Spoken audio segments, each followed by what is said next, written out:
What's going on? What's the word? It's about to awakening, heard all over the world. What's going on?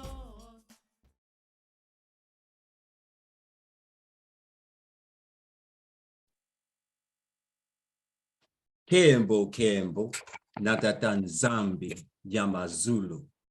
All praises to our Heavenly Father, Tatan Zambi, Mama Ndombe, and the 7 archangels, 24 elders of the kingdom of Zulu, and our elevated Nkulus of the light.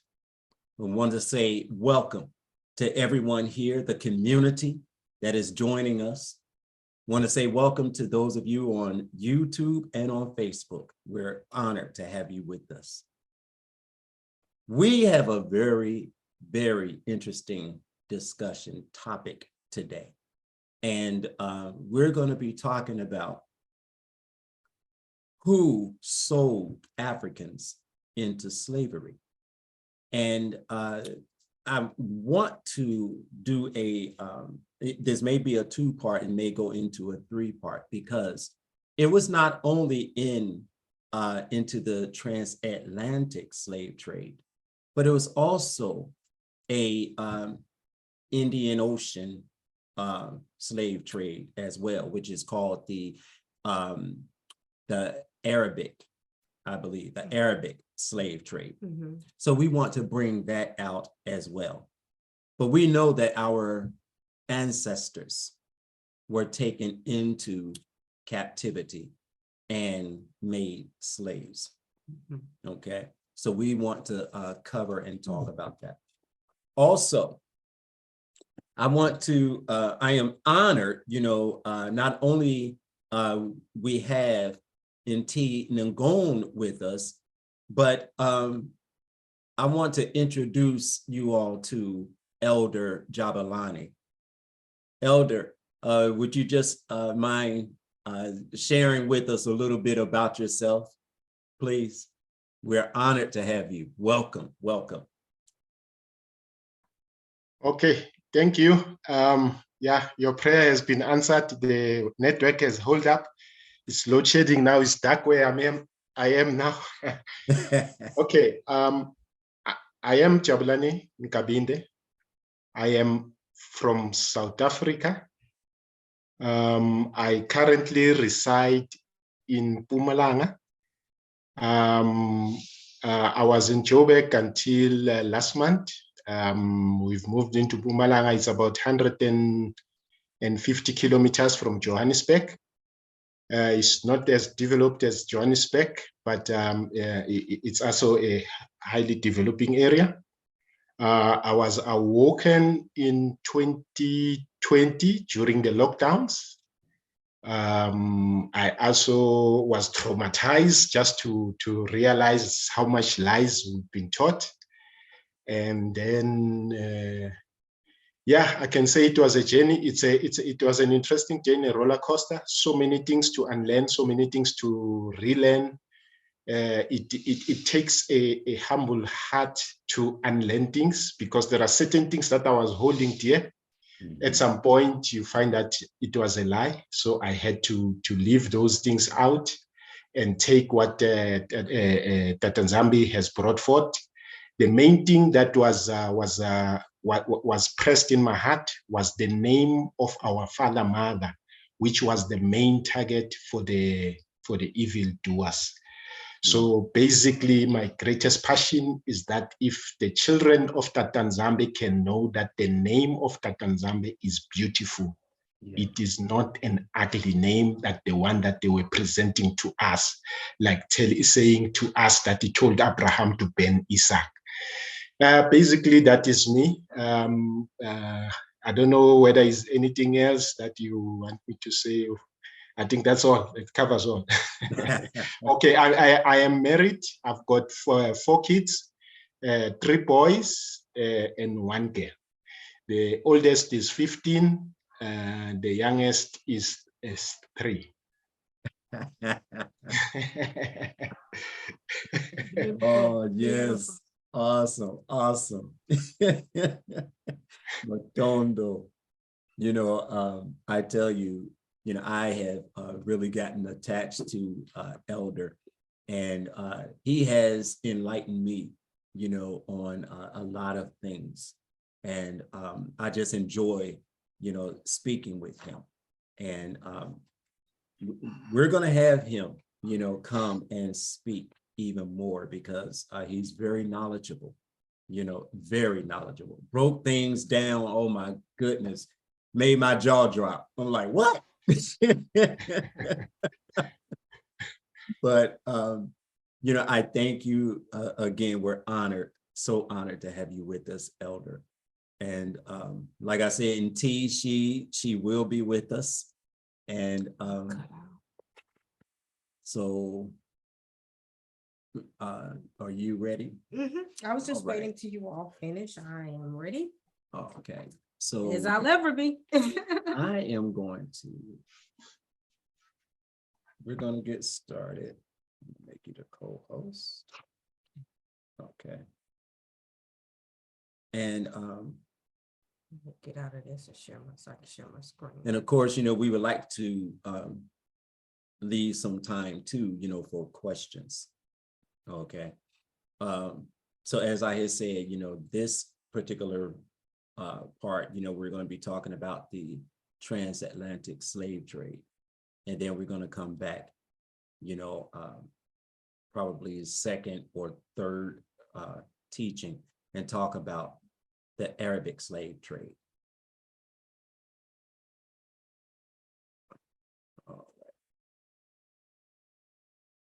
All right. Greetings. Siemi Bonabetu. We know that there's a lot of buzz going on amongst who sold the Africans. And we've heard the comment of that European lady stating that Africa or Africans should participate in reparation because they participated in the slave trade. When someone tells half, quote unquote, half truth, is, I think it was Elder Jabulani made this statement, it's still a lie. So we have been told and presented with half truth, so it's a lie. The full story is not being told as for the extent of the sale of our ancestors. So we want to delve into that, and that's what we're going to do. We're going to try our best to delve into that, to present to the people what really happened, the story behind and the backdrop behind who sold who and how did it happen and who was behind the scene orchestrating it and how has it impacted us to this very day. Okay. So with that being said, let me get started. Everybody see my screen? You see it okay? Okay, great. And you hear me okay? Okay, yes. So Elder Jabulani, as I present my slides, if you have something that you want to say on it, please jump in, please, by all means. All right, thank you. Let me move this here out the way. No, we don't see it. Oh, y'all don't see it? Mm-mm. Okay, cool. Okay, let me move this so I can see.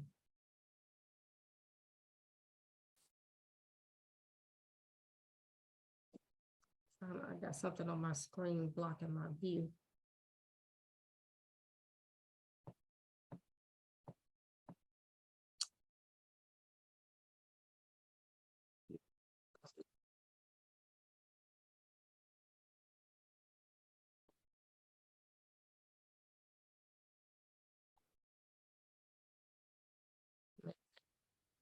Yeah, that did. Okay.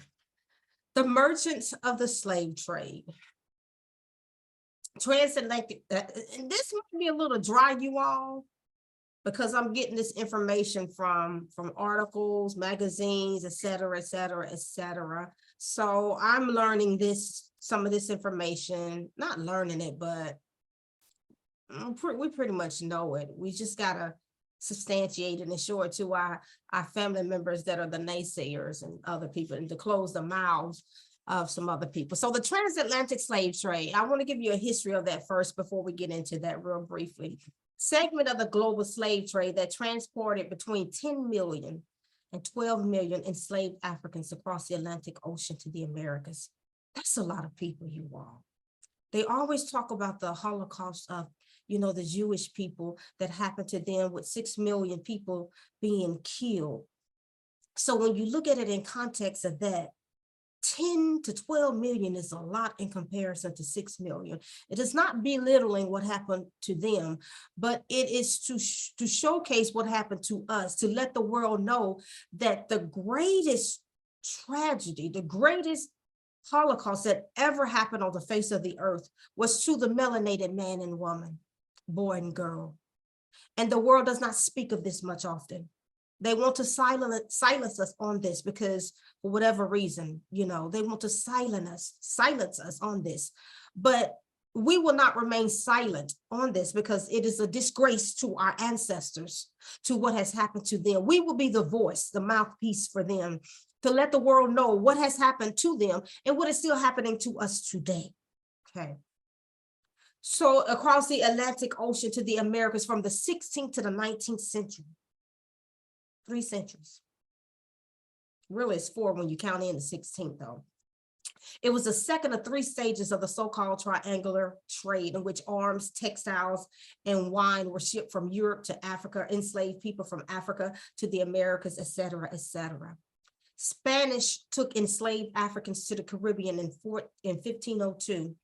The Portuguese continued to dominate the transatlantic slave trade for another century and a half, operating their base in Congo, the Congo-Angola area along the west coast of Africa. The Dutch, so we're talking about all these nations that conspired together to destroy kingdoms, civilizations, communities, families, etc. And I want to greet our queen for coming on. Queen Ngningone, thank you for gracing us today. Mbolo Nti. Mbolo, Mbolo, my beautiful children, my beautiful elders. Mbolwani, I'm on board. Hello, Queen Ngningone. Mbolo, I don't see your face, but I recognize the voice. Yes, yes. Oh, there we go, Nkosi Kangi. Mbolo. Mbolo matata, Mbolo. All right. So let's go back to our teacher today. Mwanana, Yeah. shoot. Okay. So you see, we're talking about the different so-called quote unquote merchants that were participants in the enslavement of our ancestors for monetary gain, the Spanish, the Dutch, et cetera, et cetera. So there was a collaboration of nations that conspired to cut us off from being a nation, as it's stated in the Bible. So the Dutch became the foremost traders of enslaved people during parts of the 1600s. And in the following century, English and French merchants controlled about half of the transatlantic slave trade. So they were changing hands.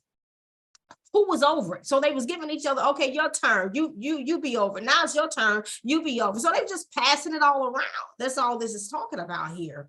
About half of the transatlantic slave trade, taking a large percentage of their human cargo from, you see that they called us our ancestors cargo. Y'all take note of the lingo that they use, okay? Of their human cargo from the region of West Africa between Senegal and Niger rivers. In 1713, an agreement between Spain and Britain granted the British a monopoly on the trade of enslaved people with the Spanish colony. So they had a treaty to enslave our people, you all. But they say it was our people. Okay, let's keep moving.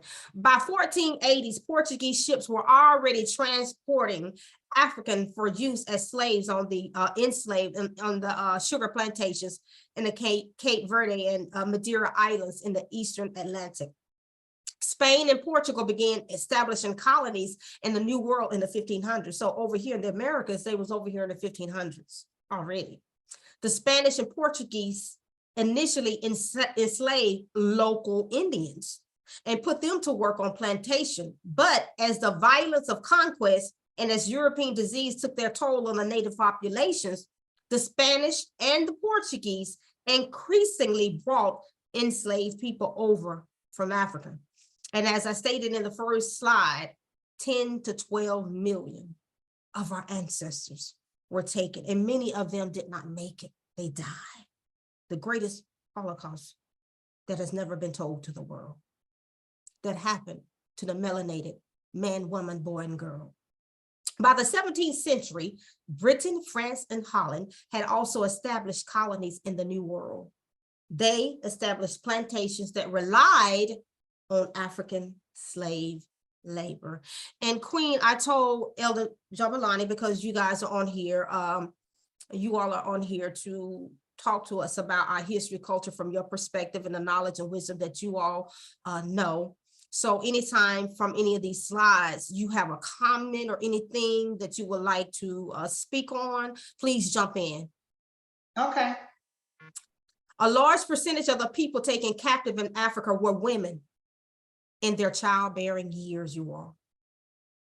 That was the bulk of it, and young men. So it was the women, the young women, because it's a childbearing age, and the young men who normally would have been getting ready to start families. So they were young people. They were all young people.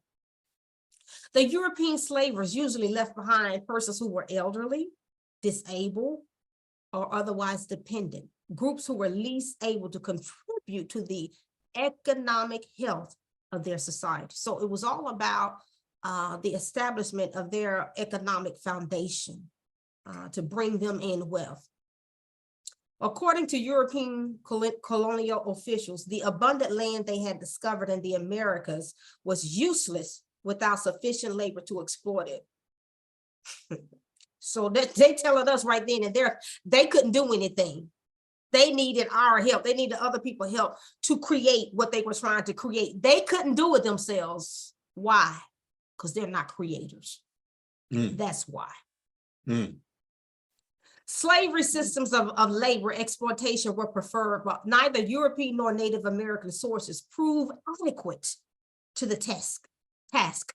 The Native Americans nor the Europeans could do the job of creating this empire that they created. They had to go to the ones who were the creators to create it. That is our ancestors. In 1713, an agreement between Spain and Britain granted the British a monopoly on the trade of enslaved people with the Spanish colonies. And this was just brought out in the previous slide. Under the asiento de negros. I had never heard of this until I was researching this. I don't know if any of you all have heard of this. Have any of you all heard of the asiento de negros? De negros? Asientos de negros. Asiento de negros. Y'all heard of this? That's a Spanish settlement of Black people. It says Britain, what somebody else was saying something. It was Elder. Elder? No, I was just saying it's my first time hearing it. It was mine too. Said Britain was entitled. This is what it said. Britain was entitled to supply those colonies with 4,800 enslaved Africans per year for 30 years.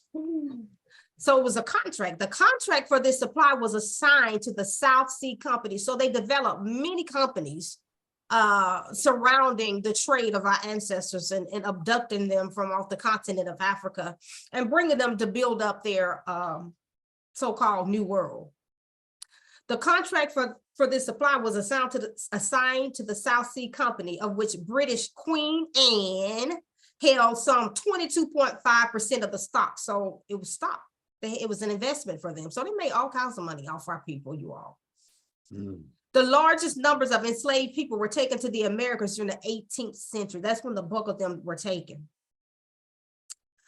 I hate calling her Queen Anne. So this woman named Anne, I will call her. She's not a queen. They are not royals. Yes, I said that. They're not royals. The only royalty the Creator has established on earth is ours. He gave us the royalty on earth for our people to express his royalty on earth, and he gave us the priesthood. So in order for them to give some kind of legitimacy to their crowns, they had to destroy the original kingdoms. That's what happened in Britain. As our daughter let you know last time, the original British crown, it was Black people. They dug the head of that ancestor who was Negro, the flat nose, I mean, everything showed that he was a Bantu. Please continue. And in her speech to Parliament, Anne argued in favor of the asiento de negro, a contract that will give England exclusive rights to supply Spanish America with African slaves for 30 years. So the Spanish were the merchants. No, I'm sorry, I got that wrong. Yeah, they were the merchants for them. The British were the merchants for the Spanish, for the new America, to supply them with our ancestors to build up for them. Let me add a connotation. If you investigate the West African kingdoms, the case of Nigeria, they have a kind of similar structure. They set up in Nigeria, they call it the Royal Niger Company, which really was, you know, a corporation. They did the same thing in Ghana. So these corporations were negotiated with some of our chiefs before they attack us. So you see how they work? The Spanish, they call it asiento de los negros. So literally translated, it means the settlement of the niggers.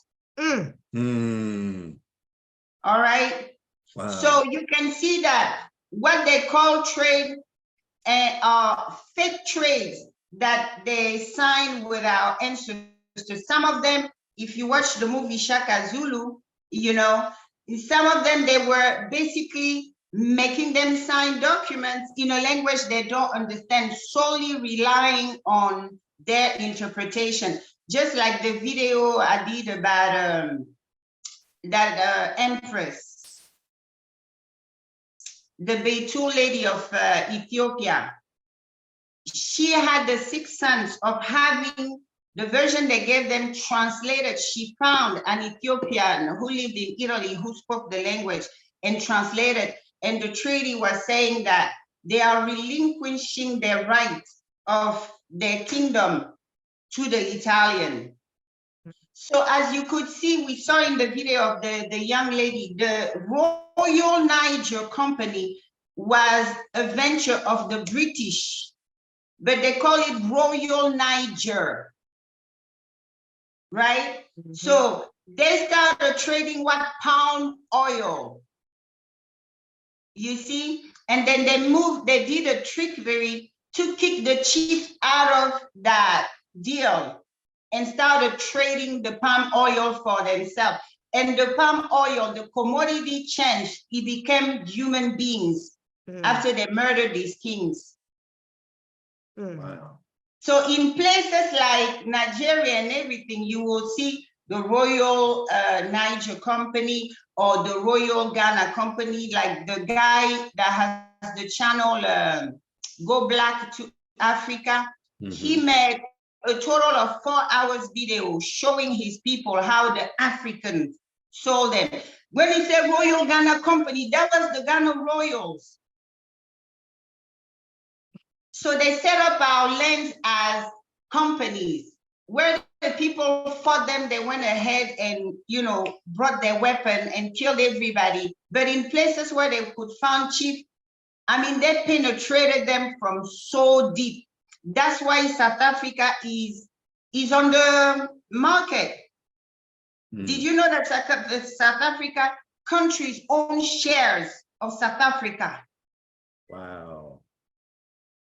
They made it a corporation. So the Royal Niger situation they had in Nigeria, they still have it in South Africa today.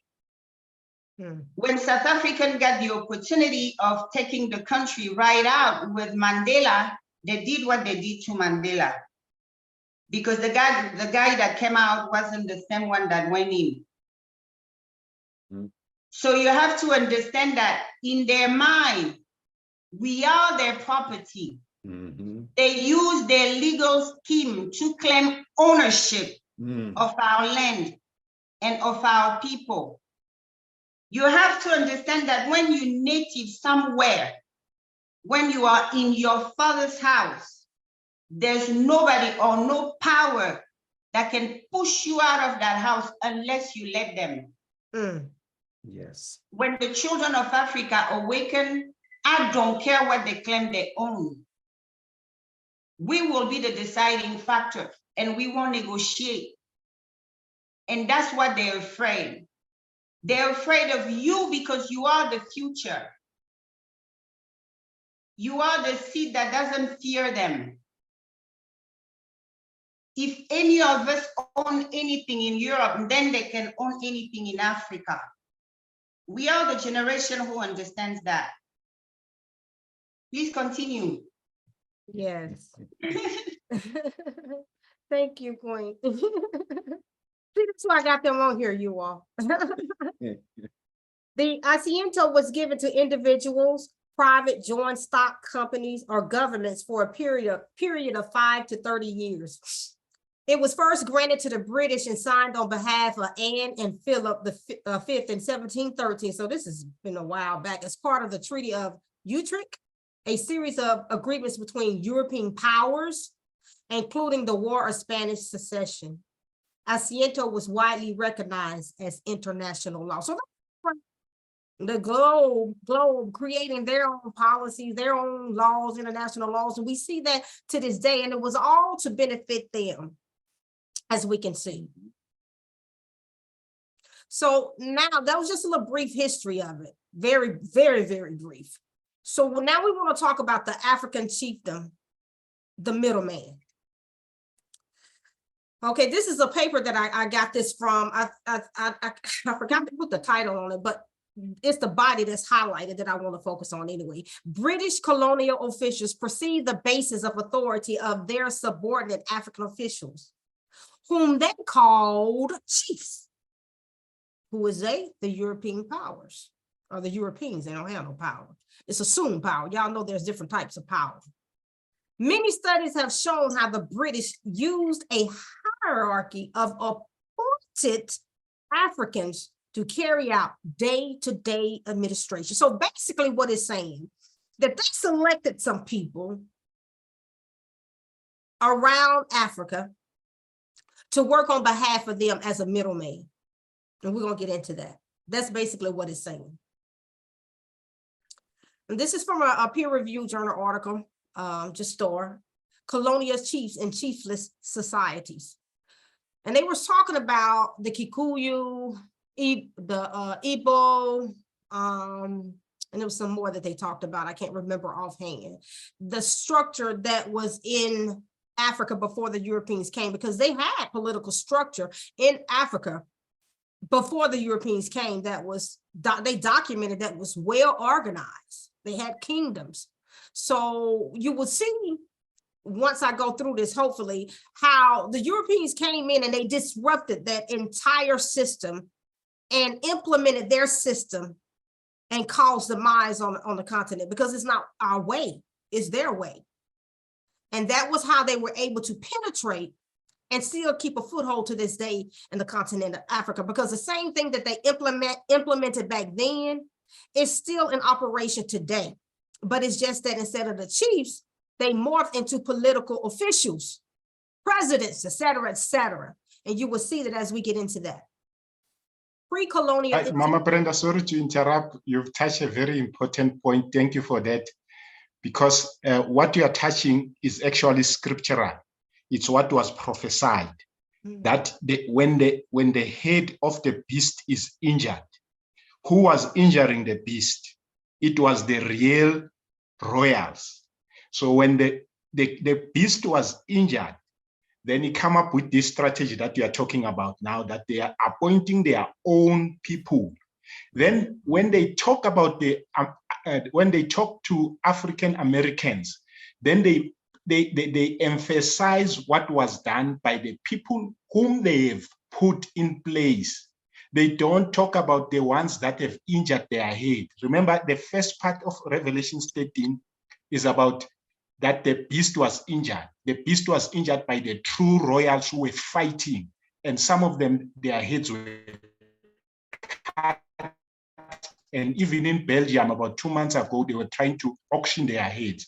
So thank you for touching this place, because even when we saw with the case number 2, this is what we call the beast from the earth, those who were being elected by them. Thank you.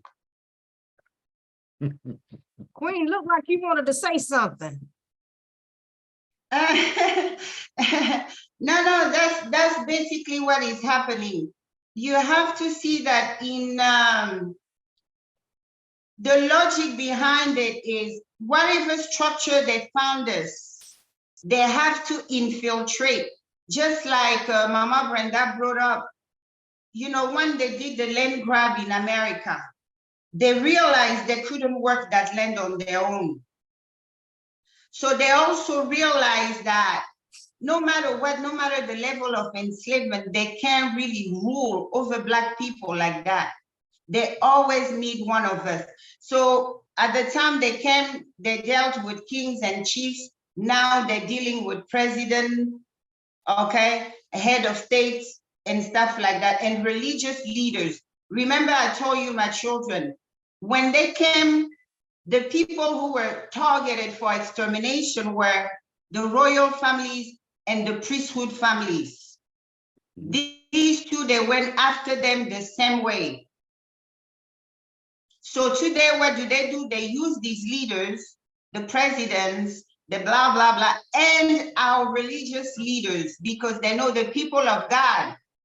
They work hand in hand with God. They always got to have a priest or a pastor or a bishop or something. So when you understand how they move, you can easily predict their next move.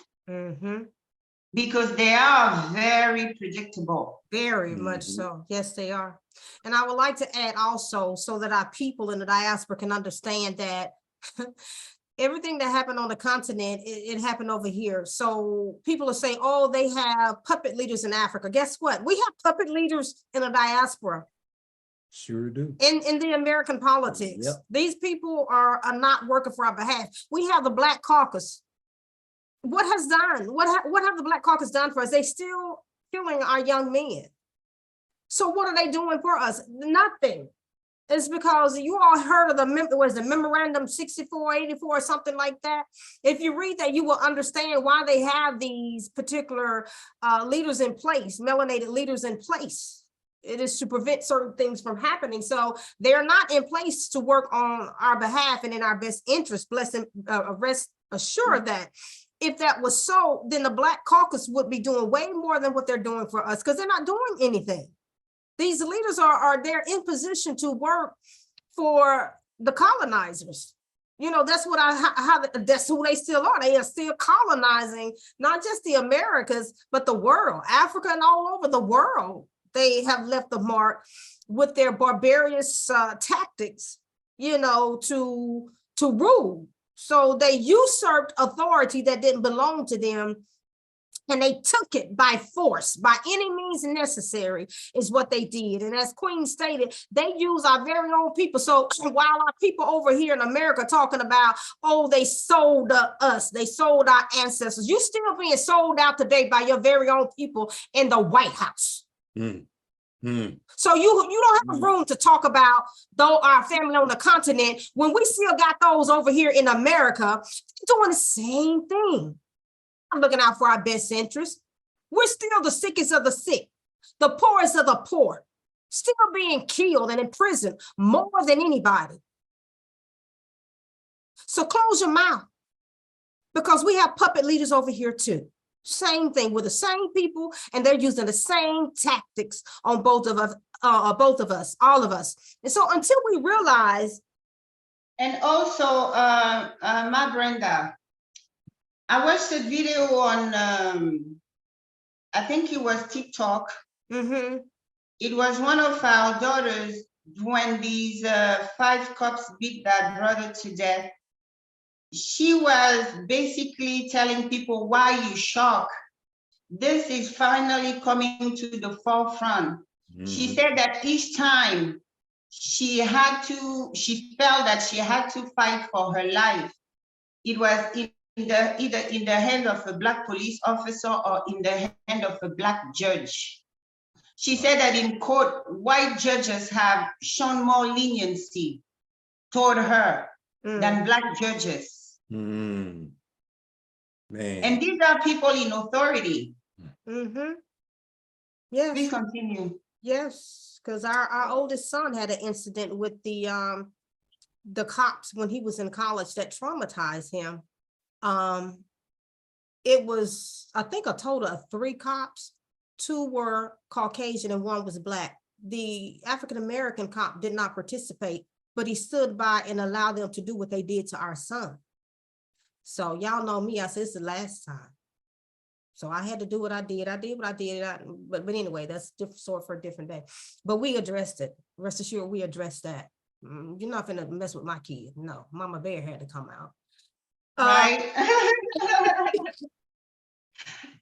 Okay, moving along. It said, let me see where pre-colonial institutions were disrupted by British colonialism. So the pre-colonial institution is talking about the kingdoms and the eldership that systems that were in place, the political systems and structure of Africa that was so intricate. They document this. They were shocked when it came, but they were also not used to the type of system that we had because there was no one person per se that was over everybody. Like they had a president, he made all the decisions. When it was a community issue, then the community at large also participated, even though you had the council of elders or perhaps the king or the queen. If it was a collective issue that impacted the whole, then the whole collective were participant in the decision of it. So they weren't used to that. The British had trouble understanding decentralized societies accustomed, there you are, as they were to chiefs in Africa. They also preferred to create chiefs because they needed single agents. So they created chiefs. They needed to for single agents whom they could hold responsible for the task of local administration. So what we're seeing happening in today's time here in America in the political structure of our people, like you have, what's that man? He only comes out when somebody is killed. You only see his face. Sharpton. Al Sharpton.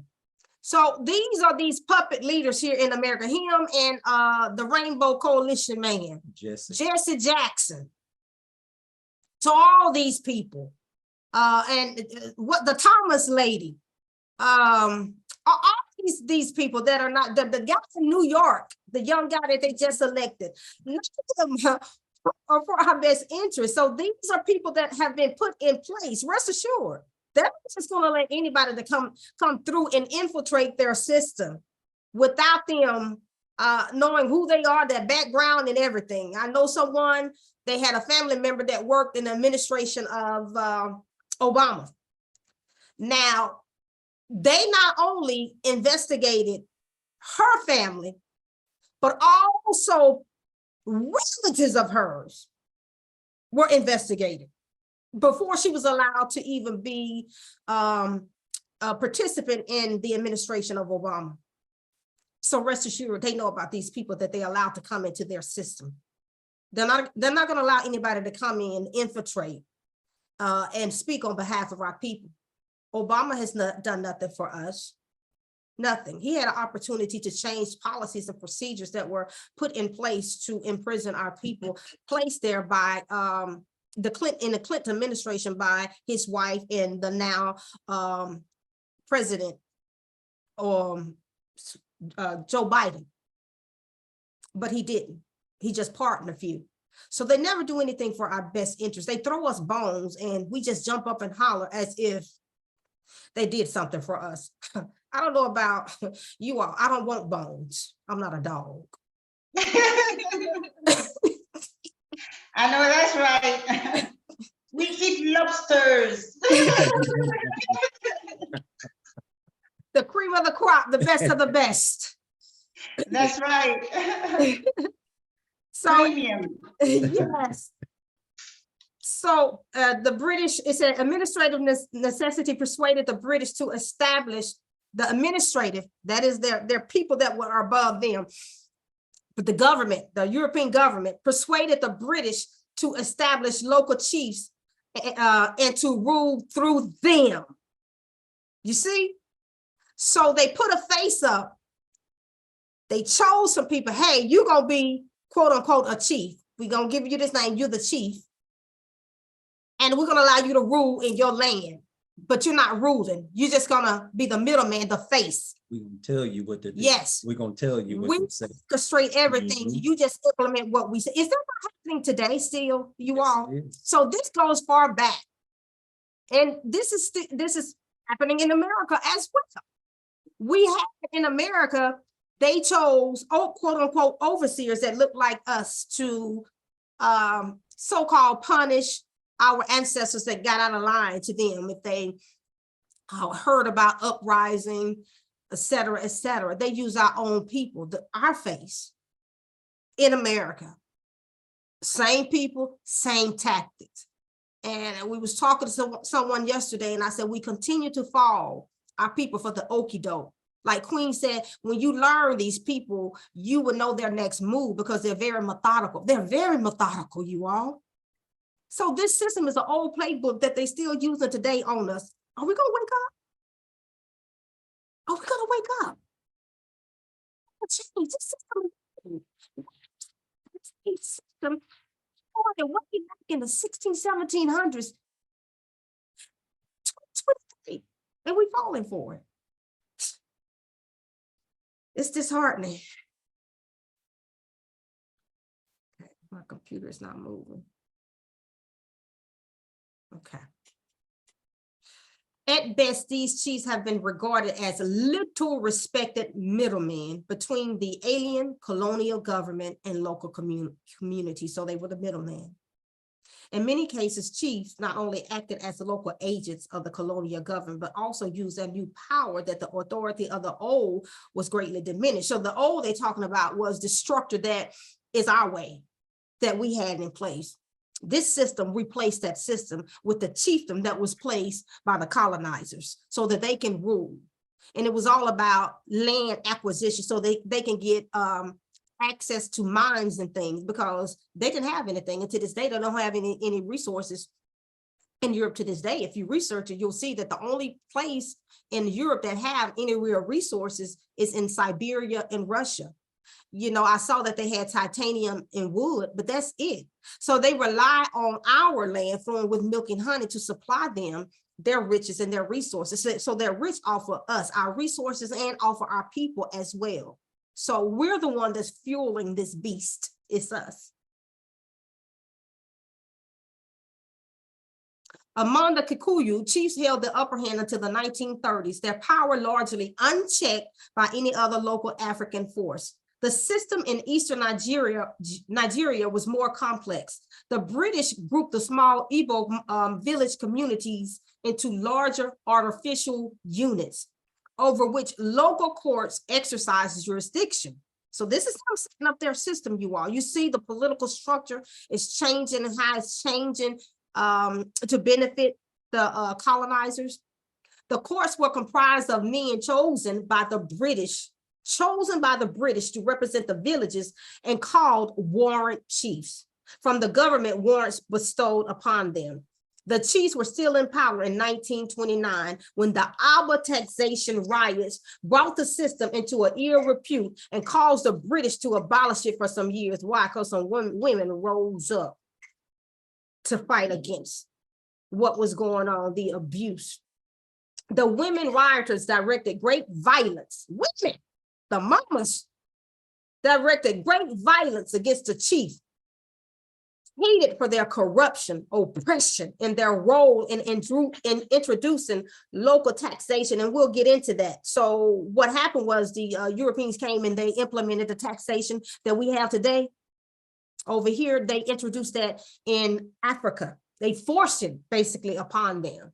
Both Kenya and Nigerian chiefs had extensive powers until the 30s, when many of their functions began to take over by specialist colonial officials, African and European.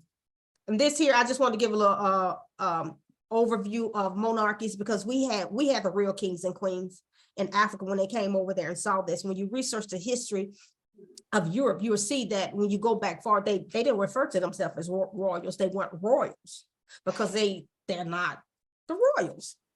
So a monarch is a ruler of a government area or a group of people. Historically, these monarchs have most often borne the titles of king, queen, emperor, empress. Of course, we know that these are European terminologies. We have our own, like Nti and what is some more? It's another one, escapes me. Is it Impangi? That's brother. Nti. And so we have our own, but it's translated into English as to make it easy, king, queen, as it stated, emperor, empress. The head of state and their children were referred to as royalty or the royal family. So this is the structure in most of the kingdoms in Africa, how it was structured. And they are revered and given the utmost respect by the people that they lead. Now, check this out. When the Romans invaded North Africa, finally crushing Carthage, which was a African area, at the end of the Third Punic War in 146 BCE, before Common Era, they stayed near the coast. The line was drawn between Roman lands in Africa and the existing Roman ally, the Kingdom of Numidia in the west. Some Roman settlements were founded, but most of the population of these North African trading towns were indigenous people, talking about the Africans. As the Romans expanded their grip on the continent, the monarchs of North and West Africa had to consolidate. So they had to come together, their power to resist being assimilated by the Romans. So we're talking about in West Africa, so they had to fight from being assimilated by the Romans, because they were trying to go in further and infiltrate. Their goal then and their goal today still is to have complete control over the entire continent of Africa. Mm-hmm. That's why the fight is still going on. They have not accomplished what they set out to do. It's not just North Africa that they wanted. They want the whole of Africa, you all. So the war is still ensuing. They're just doing it by different means. So understand that. You don't have to have war all the time. They know now, fought with tanks and so forth. You have psychological warfare, you have biological warfare. So all that is going on today with us and our people, you all. Chemical warfare, all kinds of warfare. So this chief, Kiambu, was a young man, they said, of little means and no traditional standing, attached himself to the Imperial British East Africa Company in 1890s. He proved a willing and effective agent for the British. So this man that was nothing, nobody, from the not from the Council of Elders, nor was he of the royal family, said, hey, I'll work with y'all. Y'all rub my back, I rub yours. You know how our people are. Some of them don't have nothing. They'll sell you out and they mama too for a pickle and some juice. Yeah. Not even joking. Yeah. He proved a willing and effective agent for the British, who increasingly came to rely on him. He recruited other capable administrators, including most of the other Kiambu chiefs, while elevating himself to the position of paramount chief. In the Igbo, they had lesser chiefs. Most famous in Onitsha province was Chief, what's it? Oniyama. He came forward. Forgive me, you all, if I'm butchering this, please. My brothers and sisters in Nigeria.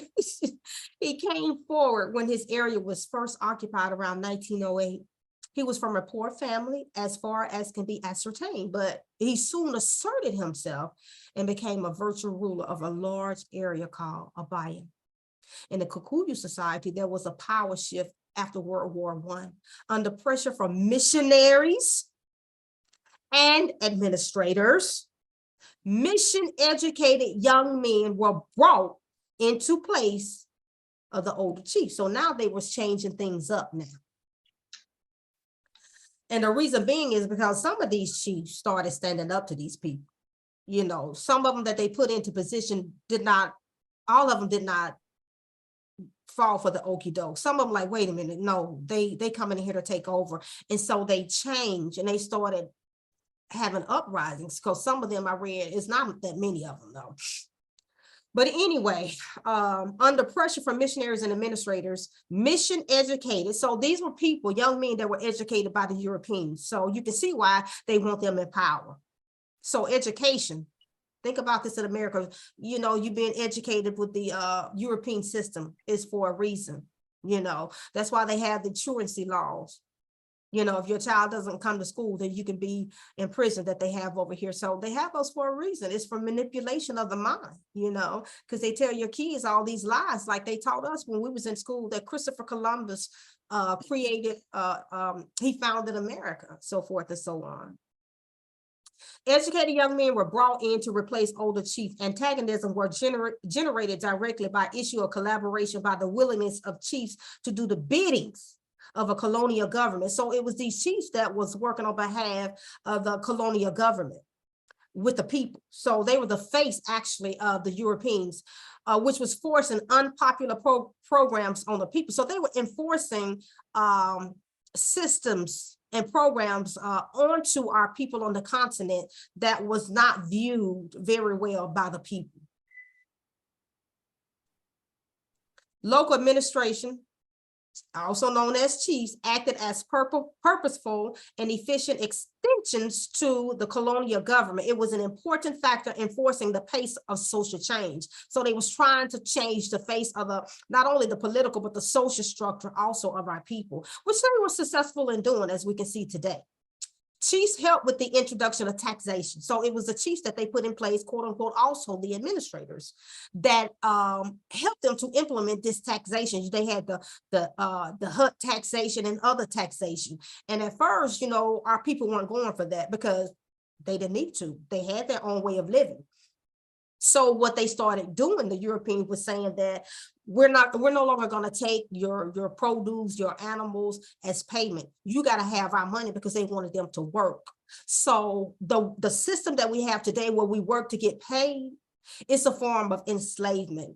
And I remember talking to my friend about this and telling her that this system that they have with us working, it's a form of enslavement. It's just a different face of enslavement, because they tell you how many hours you can work, when you can get off, if you can get off, if you can take vacation, when you can take vacation, et cetera, et cetera. So somebody having that much control over you, dictating to that degree, that's a form of enslavement. And anybody don't see that, I feel sorry for you. So chiefs helped with the introduction of taxation, which was not traditional. The introduction of taxation brought about hostility against the rule of the chief. So the people like, no, we ain't having this, which led to the Aba riots. So they had riots. So it was war over there on our land. So many wars over there fighting these people, you all. But they don't tell us this. They don't want us to know that our people did fight against these colonial leaders and the systems that they was trying to implement. That was bloodshed. I'm not going to read all this, y'all. So although the work was much resented since it was unpaid, because they forced our people to work. Like I said, when they did the taxation, they wanted the people to work for them, to pay them, because they needed people to work in their mines. And this was from an article that I was reading. So this is what this is talking about right here. Although work was much resented, because the work that they did was a work on their land, farming, etc., the husbandry, you know, with the and work around their house. So they didn't get the money from these people. You know, they had everything that they needed with their way of life. So it was they that needed us to enrich them. So they forced the hand of our our people having to work for them now, once they said we're not going to take payment. Because if they did not pay them this taxation, these chiefs had the power to do whatever they want to. They would imprison people. They would even kill people, you all, that did not go with the status quo. So they were paying them with what they had. And they said, we're not going to take that anymore. You got to pay us with our money. So that forced our people to go and start working for them. Oh, I'm losing this. It's coming off. So they forced our people to start working for them in the mines. And they it said that the chiefs even took some of our people forcefully to work for them in their homes without pay. So it said, although the work was much resented since it was unpaid. So this, if it's unpaid, it's slavery. It made an important contribution in linking rural communities to each other into larger commercial administrative centers. So this here, they was talking about the building of roads and so forth too. I just didn't read that, buildings and etc. Chiefs were responsible for preserving public order, a duty which necessitated wide and often arbitrary powers. They had the authority to fine and imprison for a long list of offenses, largely connected with the preservation of order. So this is what the colonizer put in their hands. So it said the chiefs themselves did not always bring about political integration, for they engender antagonism as well as loyalties, but they did tend to undermine ancient allegiance and to direct people's vision towards et cetera, location, district, province, tribe, and even nations. It said they became powerful recruiters of wage labor for the Europeans. We're still talking about the chiefs. Powerful recruiters. Of course, they forced the people's hand. Wage labor for European settlers in the colonial administration. So now what has happened is our people no longer were able working for themselves and doing things for themselves. Now the hands switch and they were working for the colonialists. You see? So what we have today with us in America, how we're working to survive, that was not our way. We had our way of surviving. It was forced upon us. Wage earning employment was not immediately attractive to Africans. They said, no, this is not our way. Wages were low. They were unfamiliar. I have to move this here. You all can't see it, but I can, and it's in my way. Wage earning employment was not immediately attractive to African. Wages were low. They were unfamiliar with the new money. So this new money that they brought in, they didn't know about this stuff. We had our own currency, and it was not the currency that they had. We had gold, we had silver, we had cowrie shells, et cetera, et cetera.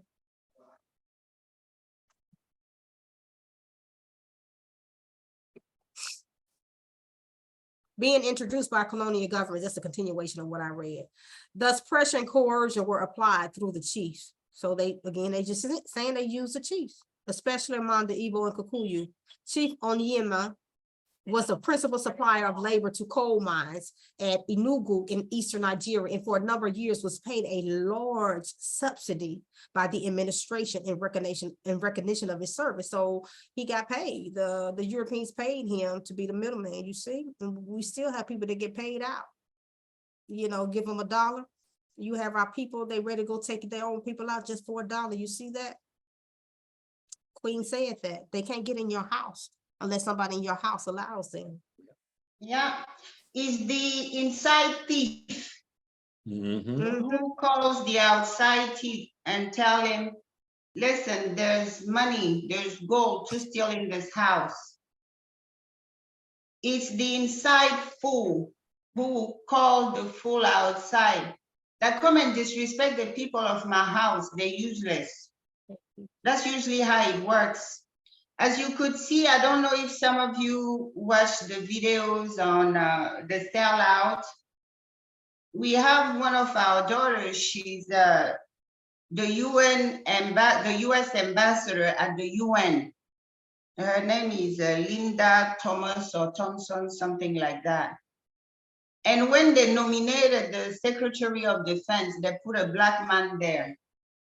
And the house, the white staff, wow, a White House staff, the secretary, the person, they put a black face. I'm like, this is the time they're preparing, they're gearing up to go to war against Africa, when they have all these black faces, because that's how they've been operating in the past, in the history of our people.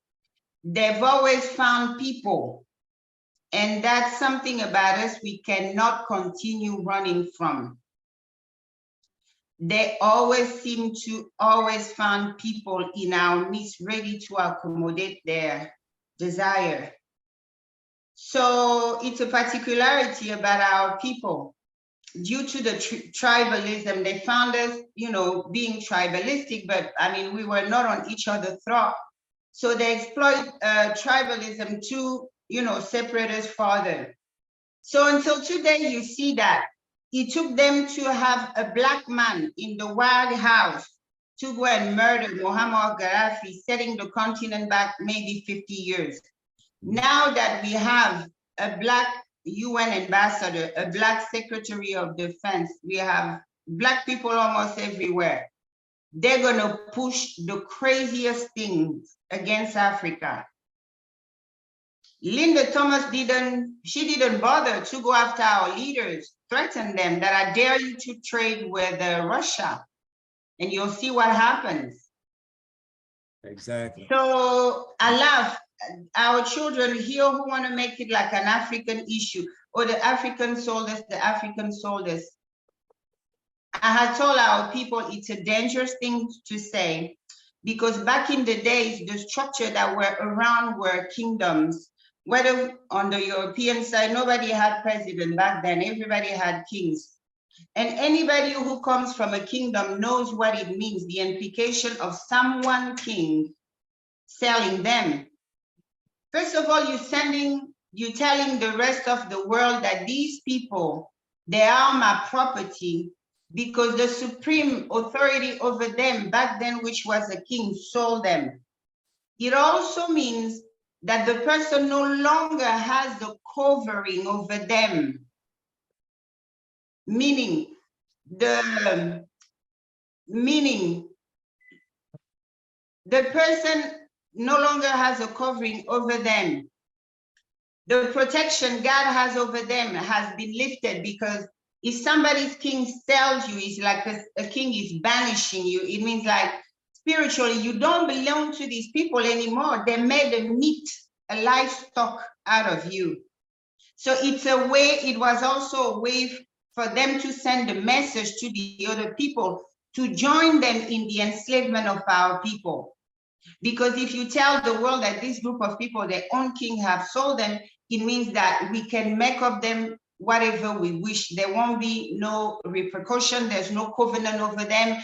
They don't even have a God, and so on and so on. So it's extreme violence, because it lets the people of culture, the other people who have kings or who had kings, they know what it means when they hear that.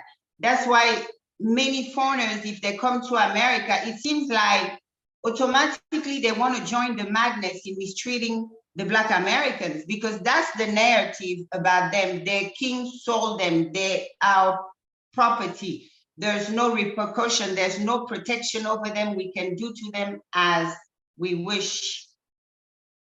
Okay. That's what it means. Yes, so Elder Jabulani, do you have anything that you want to add?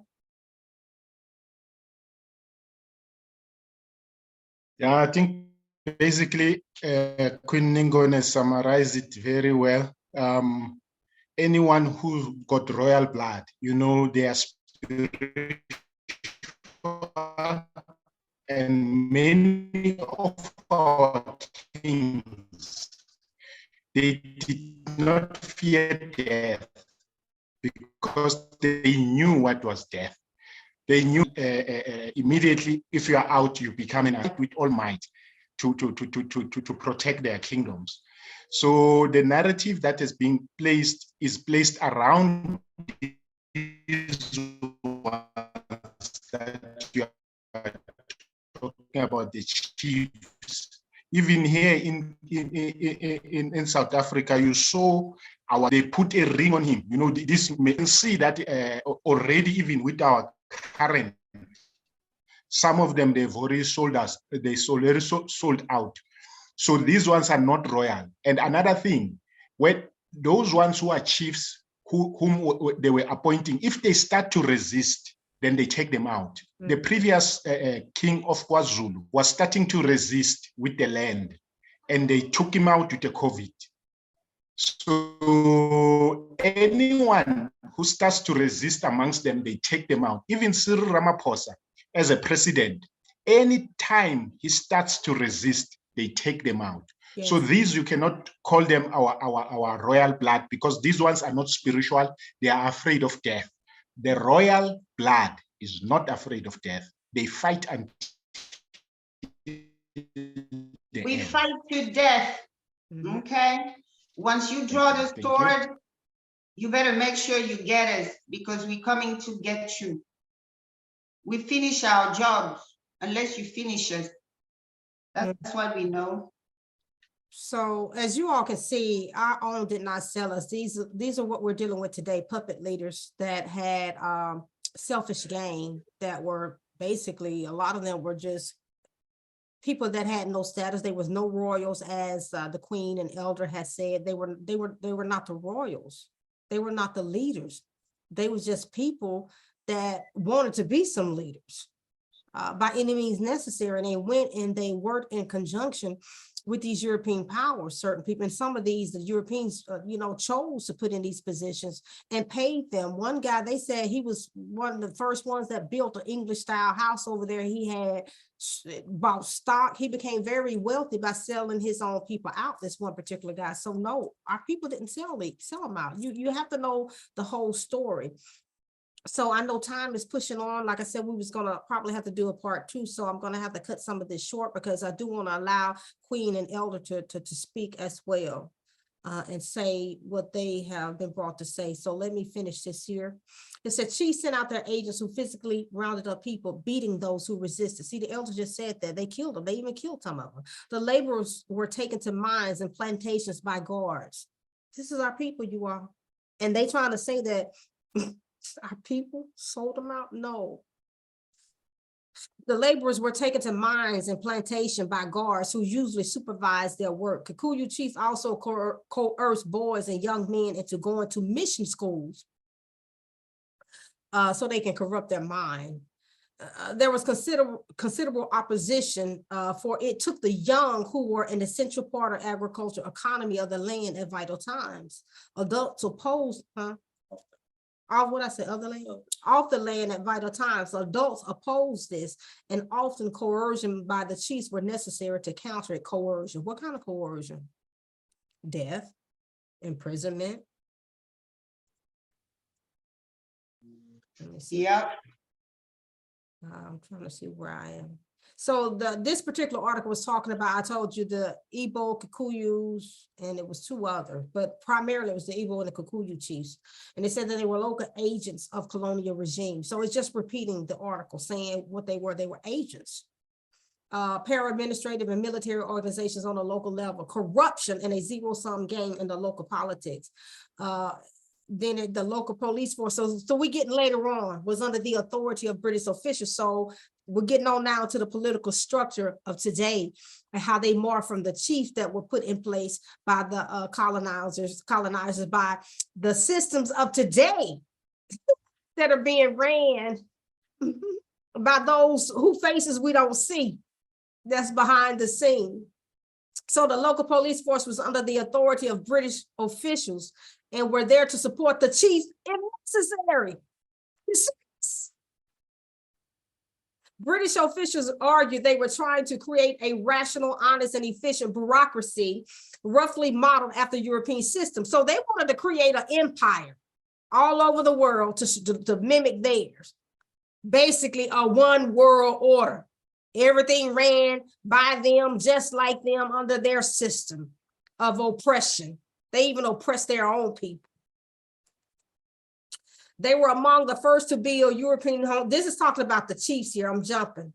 It says, let me go with all commentators, Africans as well as Europeans, refer to corruption among Igbo and Kikuyu chiefs who were enormously well-to-do and lived beyond their official means. They were among the first, this is what I was telling you all, to build European-style homes. They had large property and land, wives and stock, all traditional signs of wealth, much of which was acquired through illegal use of their power by siding with the colonizers. Corruption played a large role. Chiefs were an outside imposition. They were in fact designated by the colonial authorities and represented the outsiders' interests, not the people. Just like I said here in America with the politicians that they have in place. They're not here to work on the behalf of our people. And when they do, they kill them, not over in Africa, but here. Look at Martin Luther King. When he said, they don't tell this, he said, I believe I placed my people in a burning house. When he realized what he did with integrating us, he realized that that was not the solution to our problem, that was actually the demise of us. Now, I don't know about some of you all on here, but me coming from the South, I'm in my 50s. I grew up in an all-Black neighborhood where the store owners were Black. My school teachers were Black. I had a few that were white as I got into high school and junior high. Well, all throughout was a few of them, but primarily they were Black. Lived in our neighborhood. I lived around the corner from my kindergarten teacher. We lived in community with these people. Went to the store. They were Black people that owned the store, et cetera, et cetera. And we saw with this integration, it wasn't about us integrating into their society. It was about them taking over economically our communities. Because now you go to our communities, you don't see what I grew up. What I see today in our neighborhoods, nothing what I saw when I grew up. It's terrible. And this is what integration did to us, you all. It was our demise, the demise of our community and everything, you know, our way of life, everything.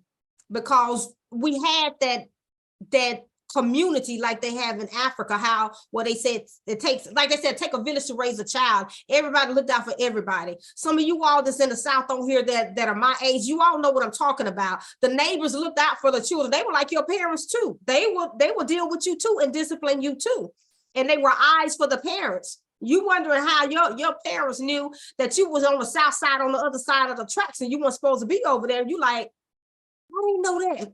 They had eyes everywhere. So we had the community. We had a community. Now we have neighborhoods. Nobody looks out for nobody because you have a mixture of everything. All this was by design, you all. And it said informants spoke about the use of force to terrorize local communities. Didn't they do this over here? Didn't they terrorize the communities of our people? Told them, if you don't get out, we're going to kill you. They would burn, set their house on fire, and they would take their land. Our people had land. Lots of land. Y'all heard about this lawsuit in California, this big property that they have on the ocean side where this family sued them and got millions. Didn't they turn around and sell? They sold it to the government. The crisis. We don't get our people sometimes. Chiefs were seen as corrupt. So you keep seeing this thing, corrupt. Did not even recognize, and they did not even recognize the chief's authority in the first place. So they just had them there just for the face. Just for the face. So he could go on record that Black people did this to their own people. There you go. You watch the movie Kimpavita, how they fought Kimpavita. After a Portuguese court condemned her to death, they set up, this is what they did. They set up the execution mode that she is to be burned alive. Mind you, she had a baby tie on her back. They set her ablaze, you know, with her baby tie on her back and her companion. Do you know that their history books read that the Bakongo themselves are the one who killed Kimpavita, that they're the one who went and fetched the wood? You know, they say all they did is they gave the sentence, but the wood that was used to burn her was gathered by the Bakongo themselves. This is what their history book reads. Wow. Okay, you all, that's not all that I have. However, I told you it's a lot to unpack. So we're going to have to do series because I want to give Queen and Elder opportunity to speak. So we're going to turn it over into their hands to speak. However you want to speak on this issue about selling our people and whatever you know, or however it comes to you, we're going to turn it over into your hands. Yeah. So my dear children, you have to understand that in the warfare we're facing, you know, we are God's people. So what does it mean? Our primordial weapons is spiritual, and they know it. So each time it comes to us, when it comes about us, be not mistaken. They know our spiritual rank. They know it takes a king to kill a king. So they had a taste of shedding our blood. They have some horrific story they don't want to share with the world. So they know that there's severe, consequences in sharing our blood. So that's why they always hire our own people. So our own people become the handlers. And that came from back in the days when they used to defeat a king. They will take a commoner, a peasant, to manhandle him. So psychologically, they already start, messing people up mentally. They will give that one the sword to sever the head of the king and make his family king. So we can scream all day. We can scream all night. We are not dealing with people with high moral standards, and we have to understand that. We need to stop expecting the best from them, because we are not getting the best from them. There's impossible when you are on the food chain of an animal for him to spare you. They need to eat you so they could stay alive. Who do you think they will choose? They will choose themselves. Okay? So you have to think like royals. We don't spend time on the little feelings. We think of how am I going to survive you and how I'm going to turn your weapons against yourself so that they destroy you. The problem we need to address is the people among us. Yes. We have a big job to do among us. We have to educate our people to view each other as one. Exactly. Once it's understood, their legs and hands will be cut off, because our people are their hands and legs around us. We can point the finger all day, but we have a group of people who, we are so selfish that is ridiculous. There's a video I'm preparing to share with the people. It tells the story of one of our sons. He was enslaved in Brazil. The master offered him some amenities. He was allowed to live in a house, not in the slave quarter with the other ones. Unlike the other slaves, he was allowed to have a wife and live a life as a man in the plantation, but provided what? Provided he raped the female slave and provide more slaves and produce more slaves for the masters. Wow. They say that him alone is known to have fathered over 250 Africans for that master, therefore solidifying his power, multiplying the master's wealth. So, and by so doing, that master never ran out of slaves, that master never ran out of money.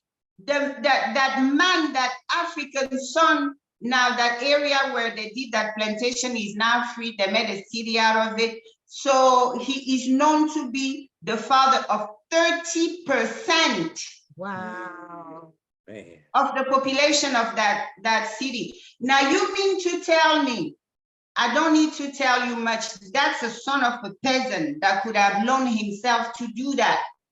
Because for us royalty, we know that rape is condemnable by death in our land. When you take a woman's pride They try to do that to the Congo. They try to have our men rape us. You know what they would do? They would kill themselves before they lay hands on us. And they will kill any white man who will rape us. Our fathers were stripped naked, but they swore that you rape a girl on this land, we kill you. You know how they used to kill them? They used to kill them, hanging them head down. Man. So even if that white man is moved from the area, they used to move them to another land they have conquered. They move him from Gabon, let's say they send him to Senegal. The news travel to our people in Senegal. His name is so and so, he raped a girl here, get him. So they stop the rape. The Portuguese say, oh, we are now going to legalize the marriage with natives.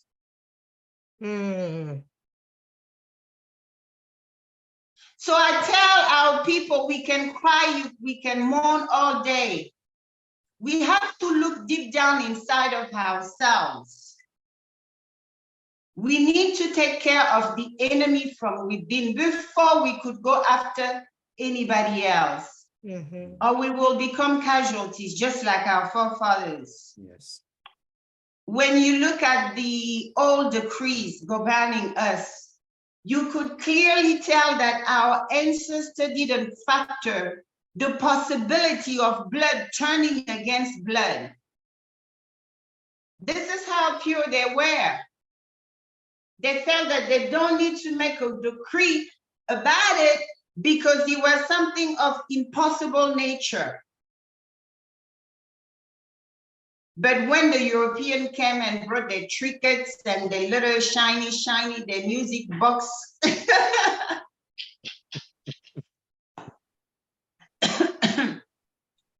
the Europeans started corrupting the minds of our royal family members.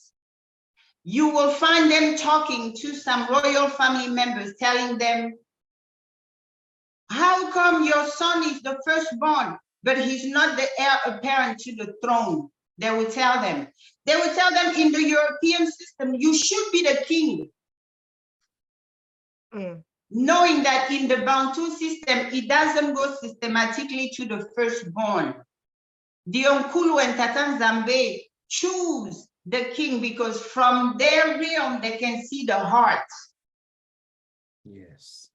So that's why that decision doesn't even come to the living king, because if it's the living king chooses, he may just crown his favorite kid who may be a complete fool. That's why we leave it to Zambe and Donkulus. So they started stirring up the pot. They started going around the women. Your son is the first. Normally he should be king. I think we can even help him for that. In our area, they didn't find such fool, thank God. In fact, they didn't get to trade with us. When they came, our kings was, you know, the Ubuntu, you don't know idiot, you start rolling food. We can never be these kind of leaders, my children, never. Our forefathers didn't know that they were living around demons. So they treat them like royalty, like themselves. And maybe show them too much wealth that they told themselves, you know what? We can take this wealth all together and make it ours. So basically, while our kings were entertaining them, their idiot, they started kidnapping the girls. So people's daughters started missing. And then it was revealed to the priest that they need to search the ship of these visitors. They will find the children in there. The priest went to the king and told the king, this is what Zambe is telling us, that our children, because they were suspecting other tribes, that maybe they came and stole our girls because the Fang people, we were known to be tribalistic, meaning in the sense, we didn't just mix blood with anybody like that. You had to be one of the approved tribes. So we were very protective of our genes. So they labeled us like we were tribalistic. in some cases, people will come and kidnap our daughters just to mix with them. So we started suspecting that it was the neighboring tribes. But Nzambe revealed to the priest that no, if you search the boat of these people, you will find the children.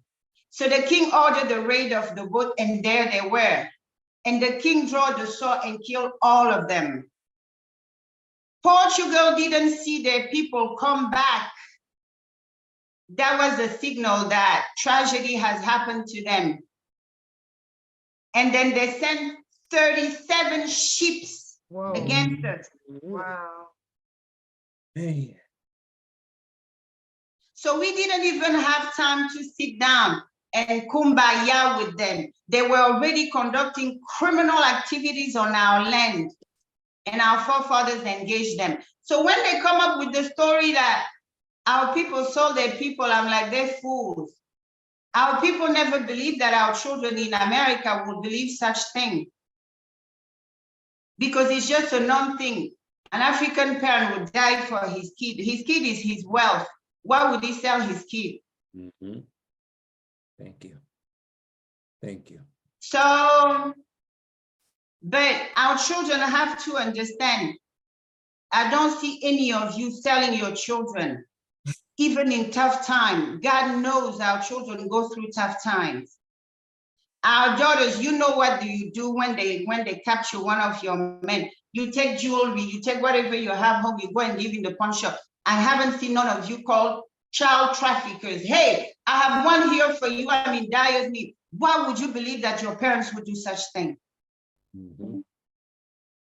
You need to know that there's bloodshed over your head. And it makes a big difference. Because that which a king died for, can nobody mess you up? He paid the required price. Why should you find yourself lost? Mm-hmm. So you see, all these things they did, the proof is in the pudding. You guys came as the least on the scale of immigration status. Some people came for business. Some people came to move as residents, to come and live. Some people came for whatever. Our people came as slaves. And in the chart of immigration is the lowest status available. But regardless of that, our children rose among everybody else.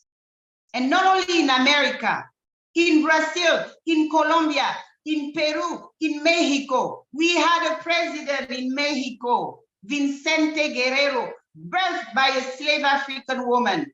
He took power into Mexico when the so-called Indian tribes that our children are claiming today to be them, to be part of them.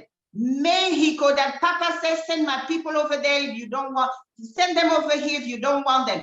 America said, no, we need to go in the treaty.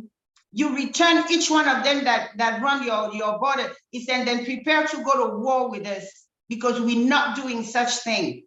Mm-hmm. So mind you, for people, king's soul, none of you would have risen to that level of success. Because spiritually, there will really be nothing tying you to us. So being of a high spiritual rank, it means that these people cannot curse you, but they can feed you lies, which can lead you to curse yourself with the things you say from your mouth. Because when you spread that lie, we are now in the age of Aquarius, where every truth has to be exposed. That now, regardless of the truth, you still continue spreading that colonial lie.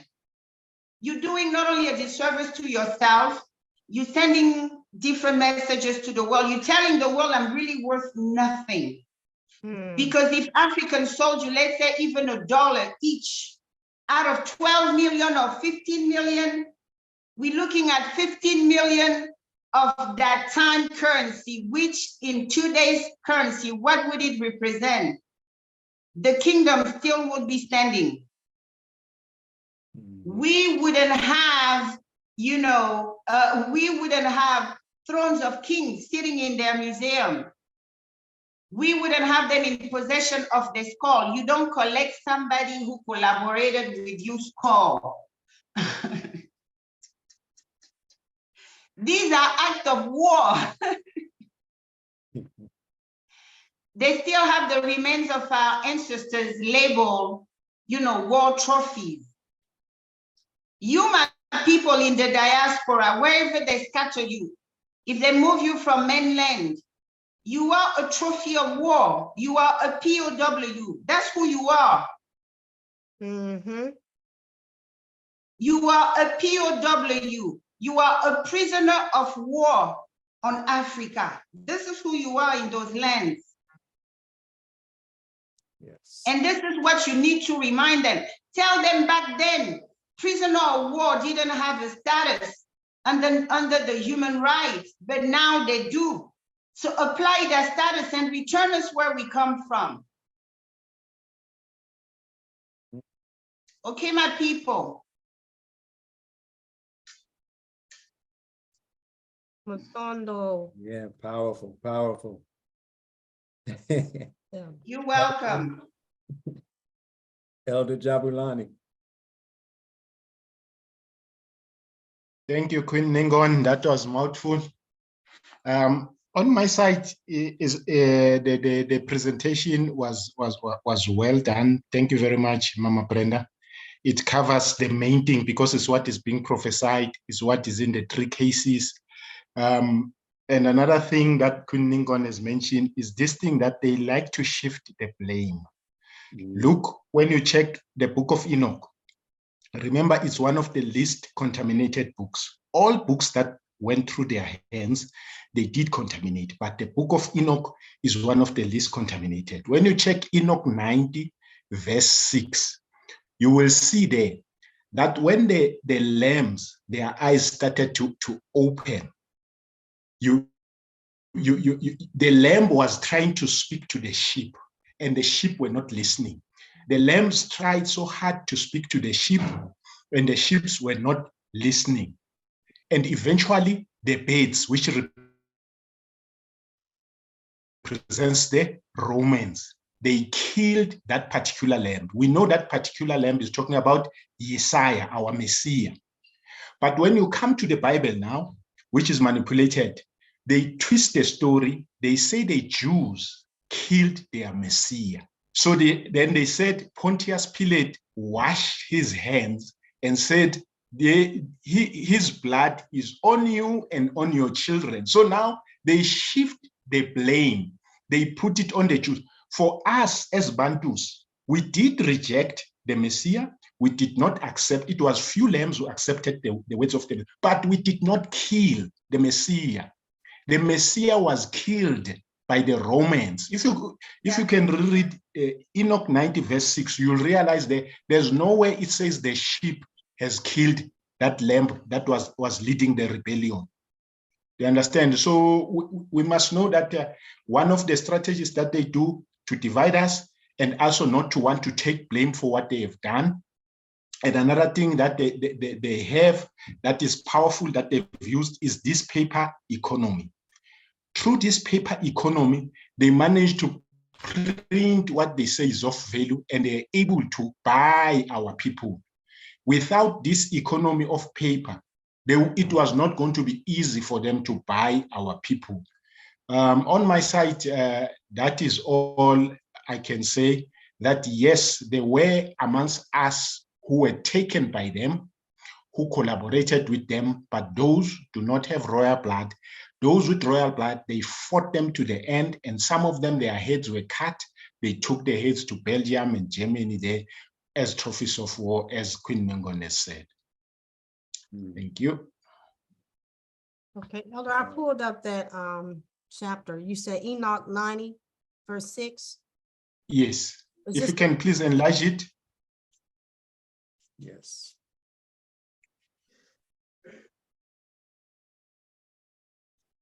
Okay. You can see there it says, then behold, lambs were born from those snow white sheep. and they began to open their eyes and see, and cried aloud to the sheep.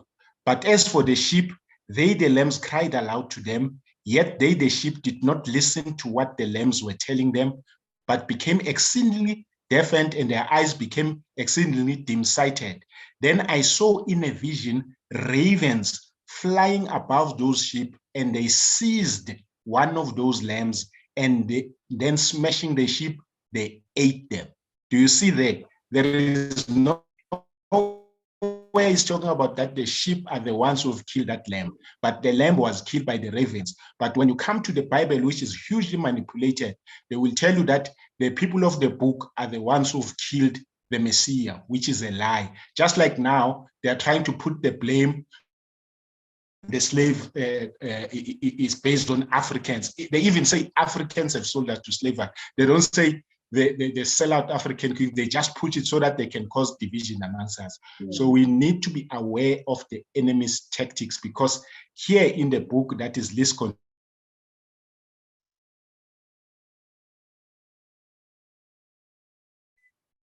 Did we lost Elder Jabulani? You with us? I think we lost him. I know they called, the president called over there, called a state of emergency because of their electricity too. And I know they have issues with their internet because of that. Yeah, so basically, okay, I'm back. he's back. Yeah, no, I'm under load shedding here. This network is not strong, but on my side, that is all. I like to emphasize what Queen Ngningone said. They like to put the blame, push it away from them, and put somebody else in what they have done. Thank you. Mhm. Thank you, Matondo, Elder. So it's basically just like having a manager at a company, but that manager doesn't have any hiring power. Mm. You see, it's like you think that your brother gonna hook you up, but all he does, he take your application and everything you submitted and pass it over to his boss, who will say a yay or nay. But on paper, he's the manager. Mhm. Yes, Mhm. Good analogy. Same thing. beautiful. Just like you have the Secretary of Defense, whatever nonsense they're gonna do under this administration against Black people, whatever nonsense they're gonna do is gonna go in their history book. Or the Secretary of Defense, the one who called on the weapon on the Black citizen, by the way, happened to be an African American at that time. That's how they do it. But we know dude doesn't have any power. Mhm. But now we pray for the type of leaders, you know, in times like that, no matter what they flip on them. Other races have leaders who have flipped on their people. Gaddafi, he was like someone whom they helped get in there. And what did he do? He told them, my people first at the end. And then he built the Libya that went and destroyed. Mhm. So we just need people with more love for self. And if they love themselves, then they can love their fellow man. Other than that, we're still gonna have pygmies sitting on our thrones, monkeys wearing suits.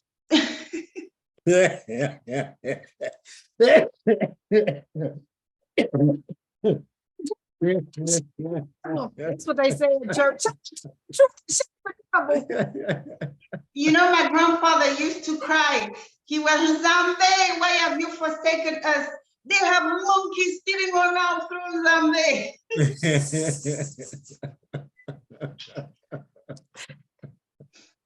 Oh, goodness. Yeah, wow. Yeah, that is so true, so true, you know. I see your hand, Nabi, go ahead, please. Before Gerard go, I just want to say I had put up a verse. Queen was talking about their children, how they would, die for their children. We won't let nothing happen to our children. I put that scripture up to show you all. It says, the King James version I had, and I wanted you all to see another version, the NLT. It said, children are a gift from Nzambi. They are a reward from here. And then the English says, behold, children are a heritage or / gift from the Most High. The fruit of the womb is a reward. So the more children, when your womb is opened up, that's the reward. Who are the ones on this face of this earth that have so many children? We do. We do. Mm-hmm. So that verse is talking about us. So it's saying that it's a gift. We knew that children are a gift from the Most High. You're not gonna, the gift that he gives you, you're not gonna, if you're in your right mind with the right heart, you're not gonna do such things to your children. Mm-hmm. You would die for your children. Yes.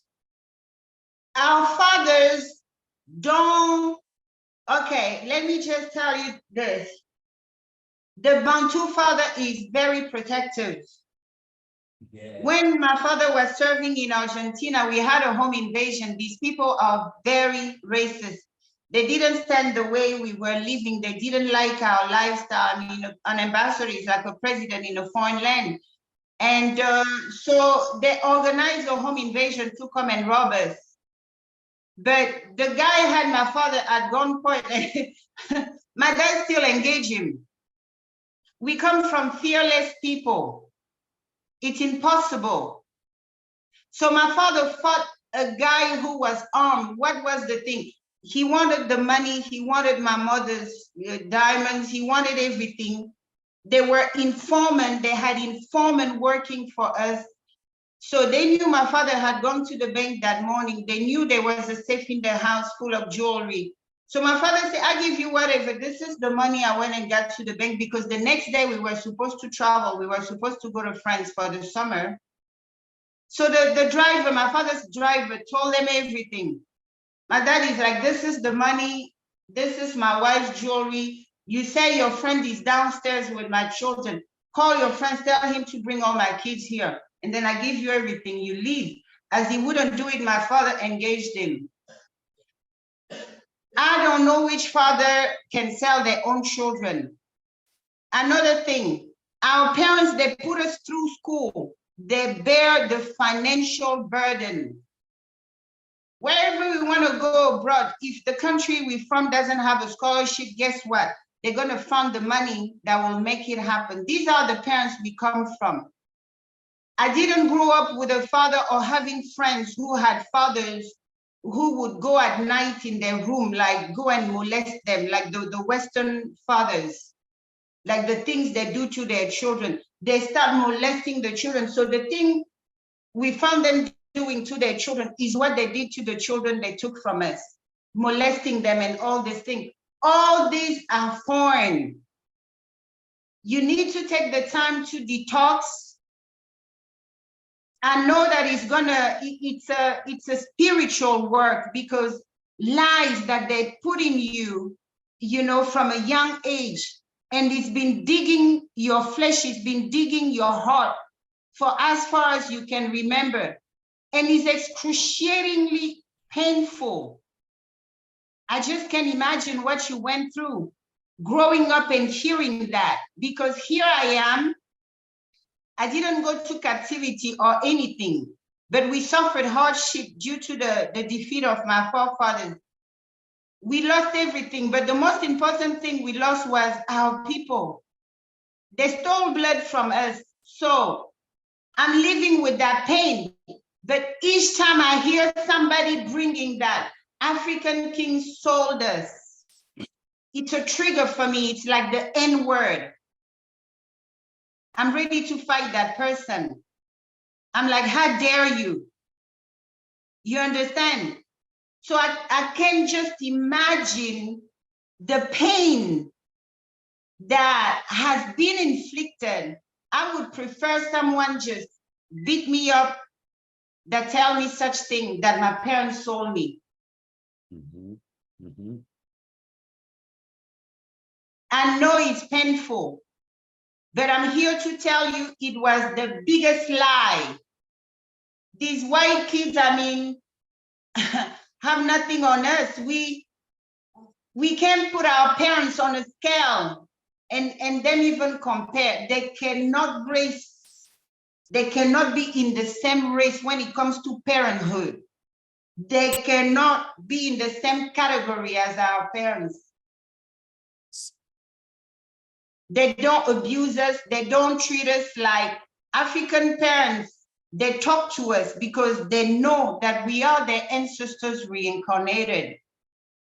So in an African home, every child is respected because that's an uncle who came back. That's a grandmother who came back. Sometimes it's your own father. We have that understanding. You're not going to sell your own father into slavery. Who does that? So I'm really, asking Don Kulus to come and heal your heart, to come and heal you layer by layer. We were at war. You have to understand. And when it's wartime, anything goes. Lies are okay. And especially from who? The worst people God put on earth. They break every agreement, they lie, they cheat, they steal, they do all these things. We do ourselves a disservice when we hold them up high. We don't dare question what they throw on our throats. We don't dare question anything they do. Yes. So they made us believe that they are gods, and we have accepted them as God. Yes. Unconsciously, subconsciously. So we need to uproot these bad weeds from our soul. It's in our soul. You have to call for miraculous healing. That's why I told you that I can't be that too nice of a queen, because there's too much hurt and too much rage in me. But I learned to not let it control me. You see, because you are completely conquered when you have become them, when they have been successful in turning you evil. And then the light of Zambe would flee from you. That vessel is no longer useful. Bim, he goes, because Zambe in Zambe, his purity is light. But I can't tell none of you to just forgive and forget. Not as royal. You put it up on a shelf. And when you're dealing with one of them, you go and bring it and embrace that energy and deal with them like you should. Show no mercy. But we can't let that rage, that anger consume us, because they would have won us over. The power we carry cannot dwell in darkness. So you have a very sensitive job to do. When you feel you are being pulled too much toward the dark, retreat. Go in meditation and ask the light of God to emerge you, to submerge you. Ground yourself. It's not easy. There's no battle we can win if we wimps. You got to figure yourself being able to sever a head. Yes. But you can't walk around with that level of cruelty. You have to manage it. You have to pull it off and know who to use it on. That's where your royal ability is called, because we are that. We look harmless, almost gullible, but we are deadly as hell. Yes. So you have to balance that polarity, the light and the dark. I can't tell you to completely, become these religious people. Forgive and forget, no, hell no. We don't forget. We forgive though, because we have to. But that rage, that anger can be useful. You can transmute it. It's a powerful energy that we shouldn't waste on each other, aggravating each other, getting on each other's nerve, gaslighting each other. We need to be able to stock that energy, put it on a shelf. I don't care what you do. If it's a ball, your favorite coffee mug. Use it symbolically. When you go there, you feel like just talk to it, put water into it, put it up the shelf, call it my rage, my vengeance. Put it up there, but don't let it invade you, because it's going to turn you into a monster. When you're dealing with the affairs of our people, affecting our wellness, wherever you land, whatever room you're sitting on, remember what is in that mug. What did you put in there? The murder of my people, the raping of my mothers and sisters, the ransacking of my wealth, everything that makes you mad, put it in there. And in critical time, go back and revisit it.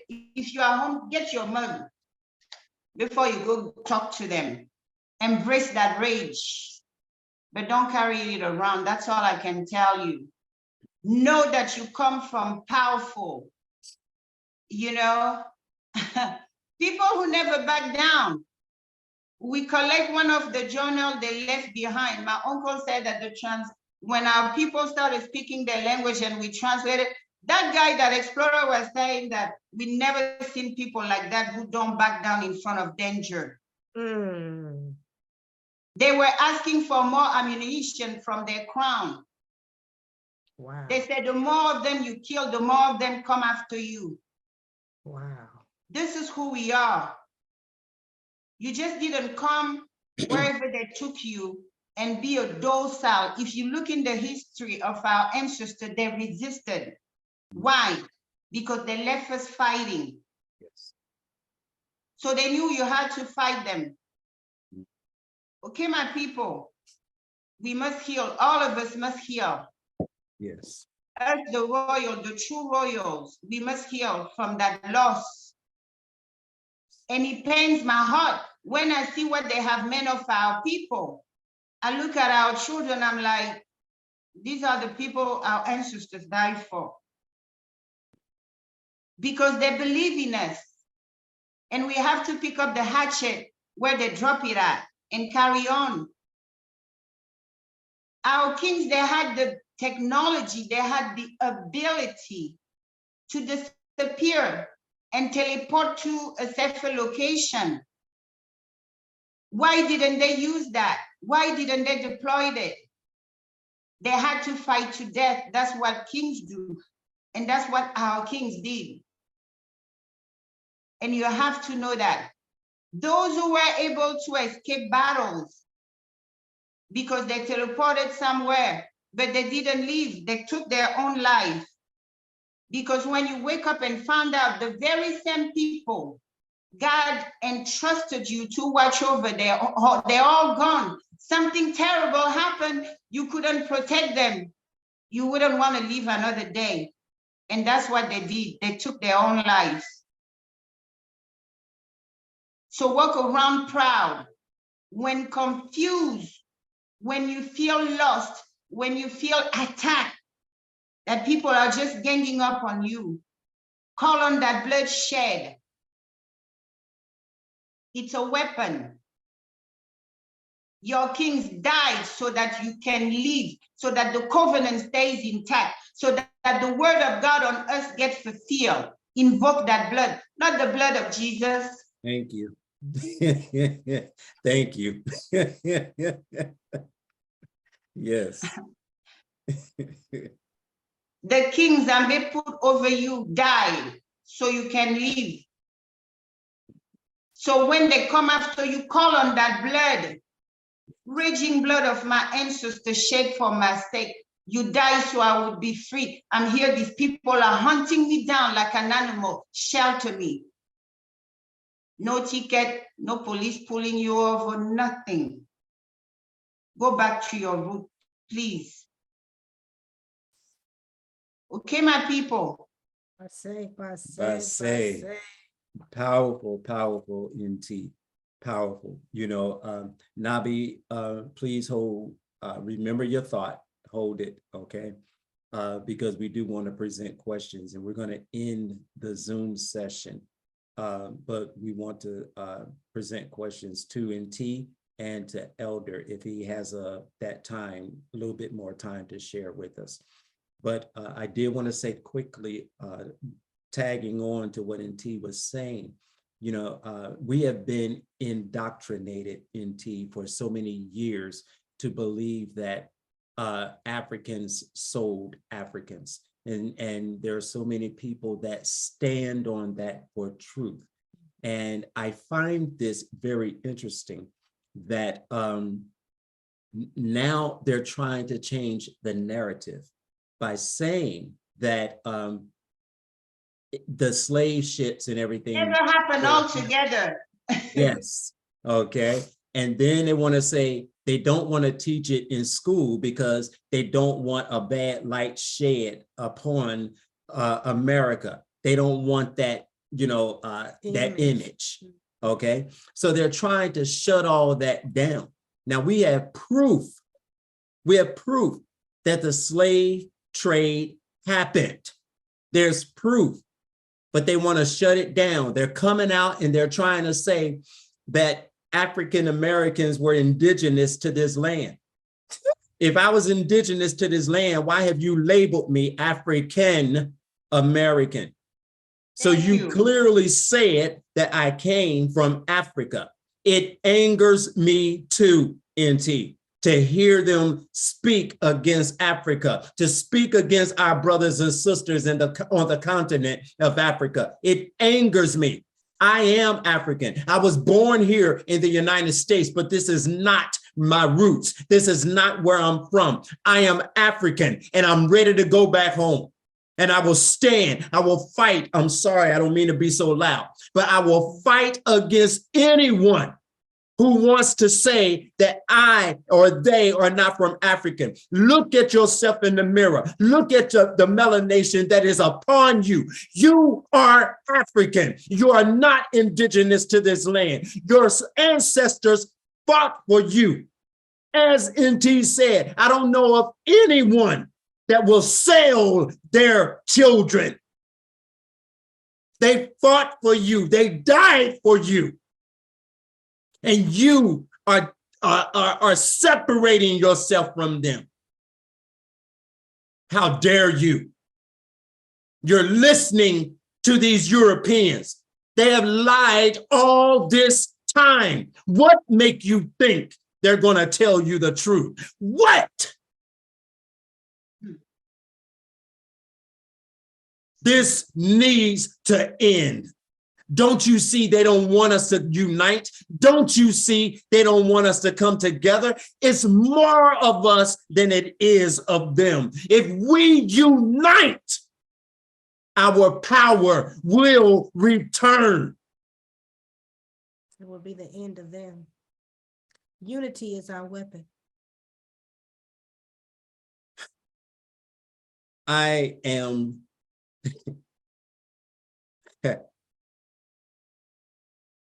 I see you tomorrow, yeah.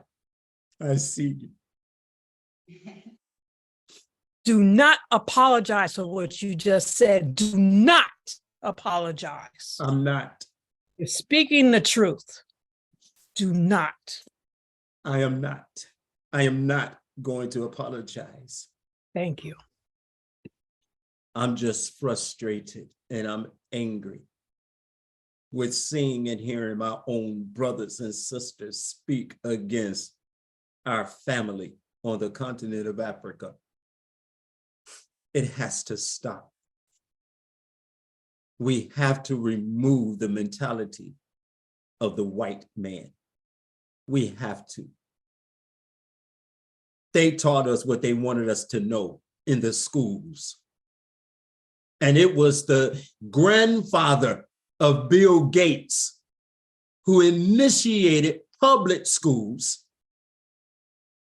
but because he said he want workers, not thinkers. So they gave us what they wanted us to know. They taught us what they wanted us to know. We have to let go of the Mundeliitis, the Europeanitis, that mindset, release it. And as our queen said, take back our culture. we are from Africa. And it is that land that we will return. All right. Yeah. Family, I love you. We love you too. It's tough. I feel your pain because I'm on the other side of it. I'm like, how dare these people come up with these lies after everything we have suffered? You know, the first sighting of our people was in the 80s. This is when we lay eyes on you. We were like, oh my God, they made it. When the Olympic Games came in, I believe it was the Olympic of 1982.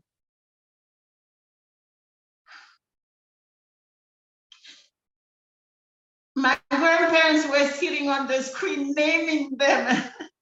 They were just naming them. Oh, this one he looks like so and so. This one we can call him this. That's all they had. Images.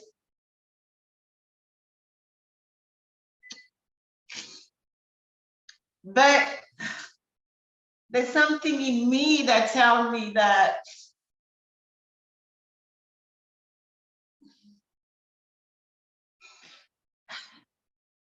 our ancestors knew. They knew that we worth it. They knew that we worth dying for. These people could teleport and disappear. I asked the priest, why didn't they get away? They could. The priest told me, but and then they turned their back on the people and they told them to protect. They have to protect them in life and in death.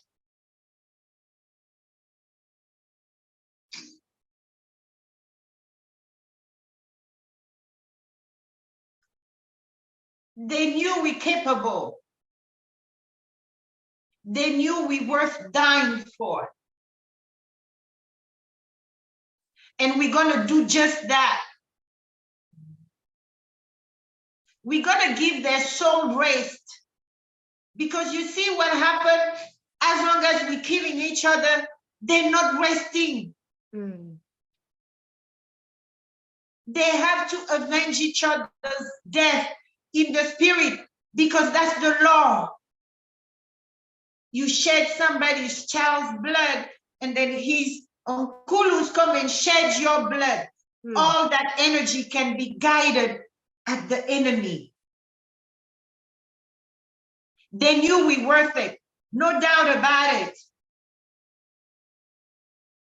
Now, are we going to prove them wrong and just sell out? Our people would sell out over a plate of rice. You have been hungry all this year. And now they come and offer you a burger. You're going to act like it's the best meal you have ever seen. But we're not thinking about these people, though, who went against guns. We're not thinking about them. That's why many of us are suffering.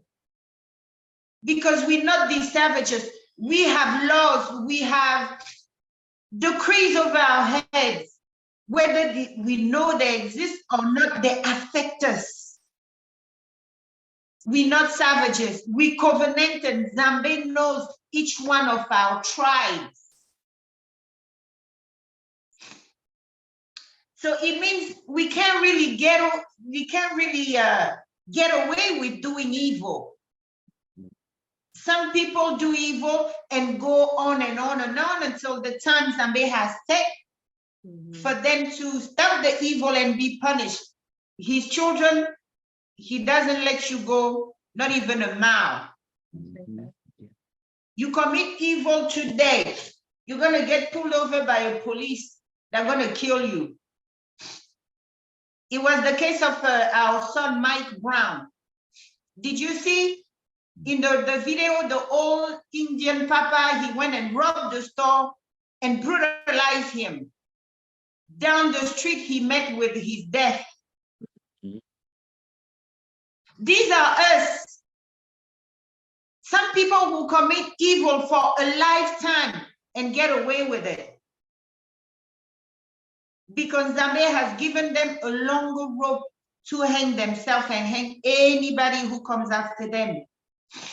But with us, he doesn't let us get destroyed. He stops us quick. Yes. So we have to understand that no matter how much we want to run from it, our parents used to tell us when we go abroad, some of us would play that game to want to get lost. You don't keep touch with home. You go through weeks without calling home. Our parents would tell you, when we start shaking the ground of where you are, you're going to come running. If they could do that in their living days, they could do that in death. When we don't listen. Yes. Yes. So you see, it's very important. We are not people who are free to walk around and attach themselves to everything and anybody else. We have a debt toward our Creator in Zambia, who chose us among the other nations. We have a debt toward our ancestors who died because they believe we are worth dying for. Yes. Yes. Yes. So I'm really calling on divine healing, because only Zambia can heal us. Yes. Yes. I'm calling on divine healing to fall upon each one of you watching me today. Yes. Only in Zambia, we have to call on the surgeon of the surgeon to come and do that heart surgery. Yes. To lighten it up a little. It's too heavy to bear. But while we do that, we have to remain strategic.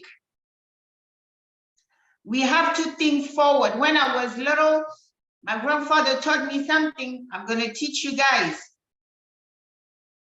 When confronting adversity or fear, my grandfather taught me to say, I am Ngningone, I fear no one.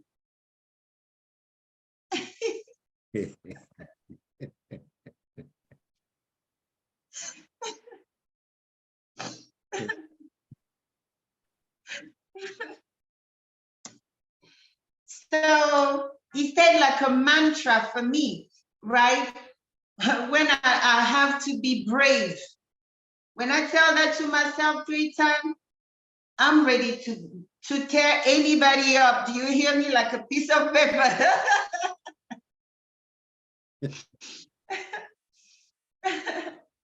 So what you need to do in time where you feel challenged, you feel that you're gonna have to make proof of courage. Regroup, take a breather. Say your name 3 times and say that you fear no one or nothing. You feel that beast take over you. There's something that happens when we say this word. Right. Fear no one. As long as your feet stand on the ground. We are the earth element. The soul, wherever we set foot is our home. That's what it means. Anybody who walks on earth walks on earth with the earth element.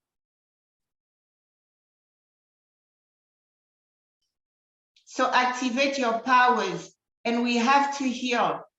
I have so much anger, but I learned to bottle it up. But I tell people I'm a violent queen. Don't play with me.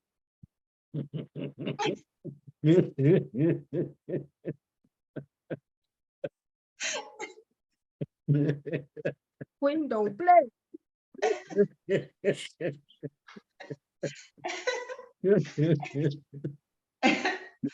So you have to keep that balance. You have to keep that balance. You let people know I may look like an angel, but don't play with me. Yeah. I know my rights. I know my weapons. I know how to use them on who to use them. Yes. Yes. If it's a brother, say, my thing is, my load is not for you. You know, but it may as well become. Yes. So separate attachment, even when it comes to them, what they did to us, if you understand warfare, you will understand what they did, what they do. Because if they tell you your diet is chicken, you're gonna eat chicken, no matter how nice the chicken you come across are. But it's our responsibility to force you to change your diet. You're like, no, fool. You're gonna like apples, you're gonna consider peanuts, you're gonna consider other things. It's our job to make you vegetarian, okay? If all you eat is meat and I'm the only meat around, oh, I swear to God, you will enjoy salad.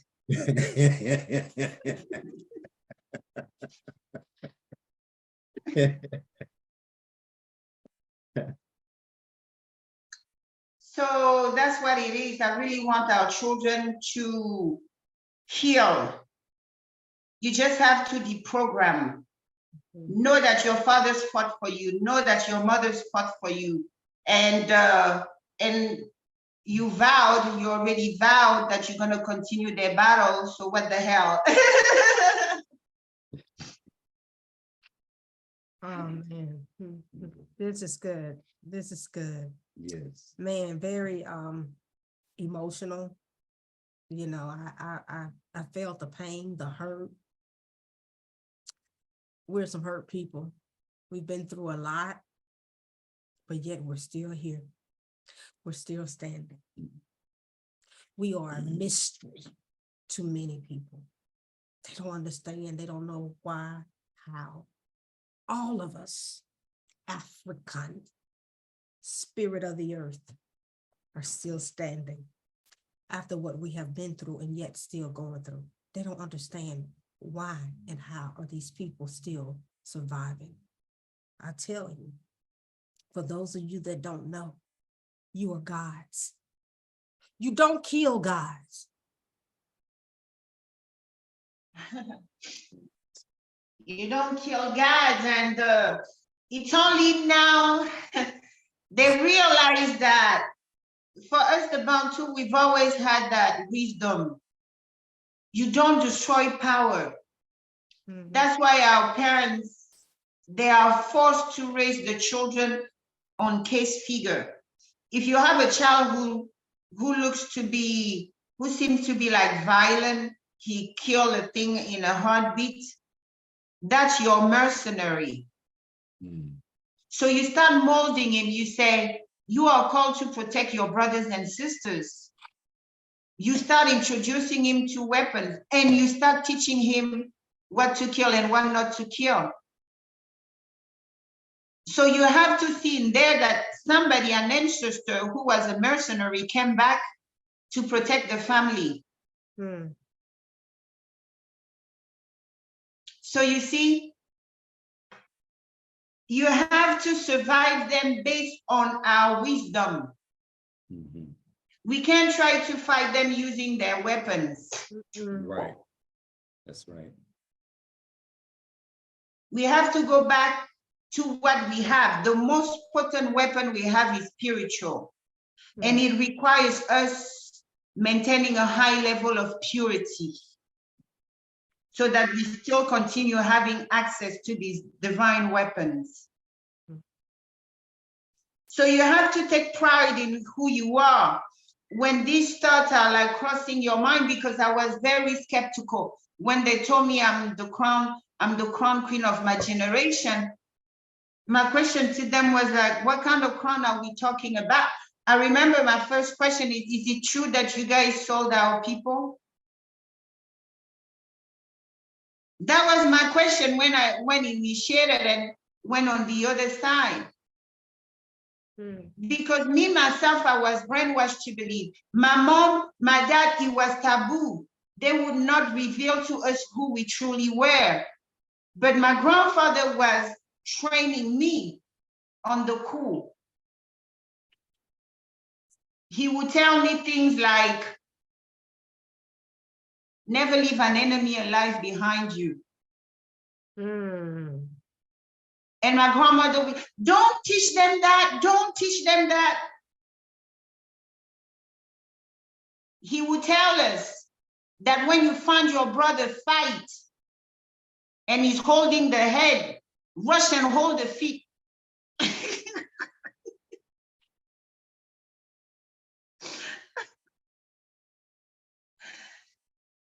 That's right. You see? So I realized that he was doing his job in telling me all these things. You know, he had no business telling me. He told me that not all European came first. He said the only crown who didn't show up in Africa and participated in the madness was the Russian crown. He told me they even challenged the Pope because the Pope decreed that we were not human. Mm. We didn't have a soul. So he gave them the green light to come after us. So he told me all this so that I know, so that nobody indoctrinates me with lies. Yes. Mm-hmm. So you have to understand that our weapons are spiritual and we have to remain pure. I'm not asking our children to become these religious people. Forgive what?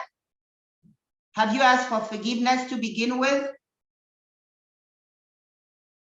Because we are gods. We have to be careful who we forgive. We have to be careful who we cut loose. They have you guys praying for people you don't even know. Somebody is going through nonsense. Oh, pray for me. What gets you in that predicament? Maybe Zambia dealing with you. Who knows how many people your people kill? Now you're dying of a strange disease, you're putting on the internet, pray for me. Do we know? Mm. Mm. Oh.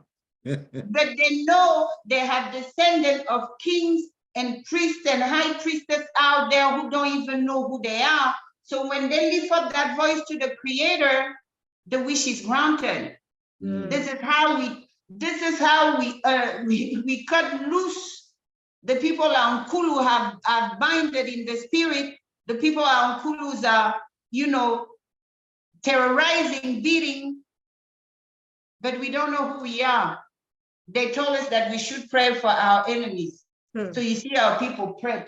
Stop doing that. For their destruction. Exactly. So even especially you members of the council, you are here because you are special. You are here because you are special. You came from somebody important who sat on a throne, who ran a temple, somebody big. Be careful who you bless. Be careful who you pray for. Don't loosely give blessings unless you're blessing your people. Don't loosely, send declaration. If someone tell you pray for so and so, get more information. Who are they? How did they live their lives? Don't ask me to come and set free somebody that maybe Zambia is punishing them. Because when you go and cut somebody, that such person loose, the wrath come after you. Mm. Wow. So we have to be wise. Yes. Elder Jabulani.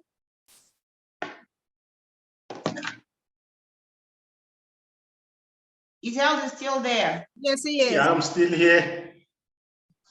I'm still here. No. Do you want to add to what I said? You said it all, Queen. You finished all.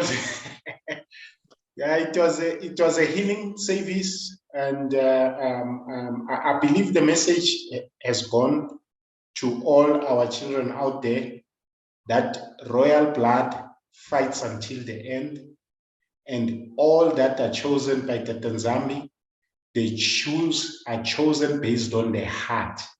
And the heart of someone who's spiritual, they know that Africans don't die. The car never dies.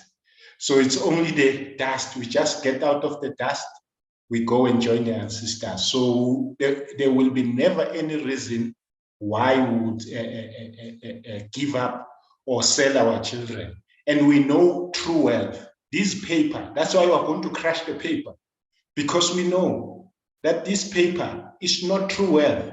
We are exchanging paper for value. What America has, it's the printing machine. So for us to sell our children for paper, remember, they hanged us on tree, and then the next thing, they take the very same trees, they produce paper. So for us, we know the value. We know our minerals is what is value. We know that we exchange value per value. So this session was very informative, and I believe it's very healing. I believe the children that are currently connected in this particular royal committee, you get the message. The people out there who still has a belief saying Africans are solar, because the problem is you say African, then I have to be defensive.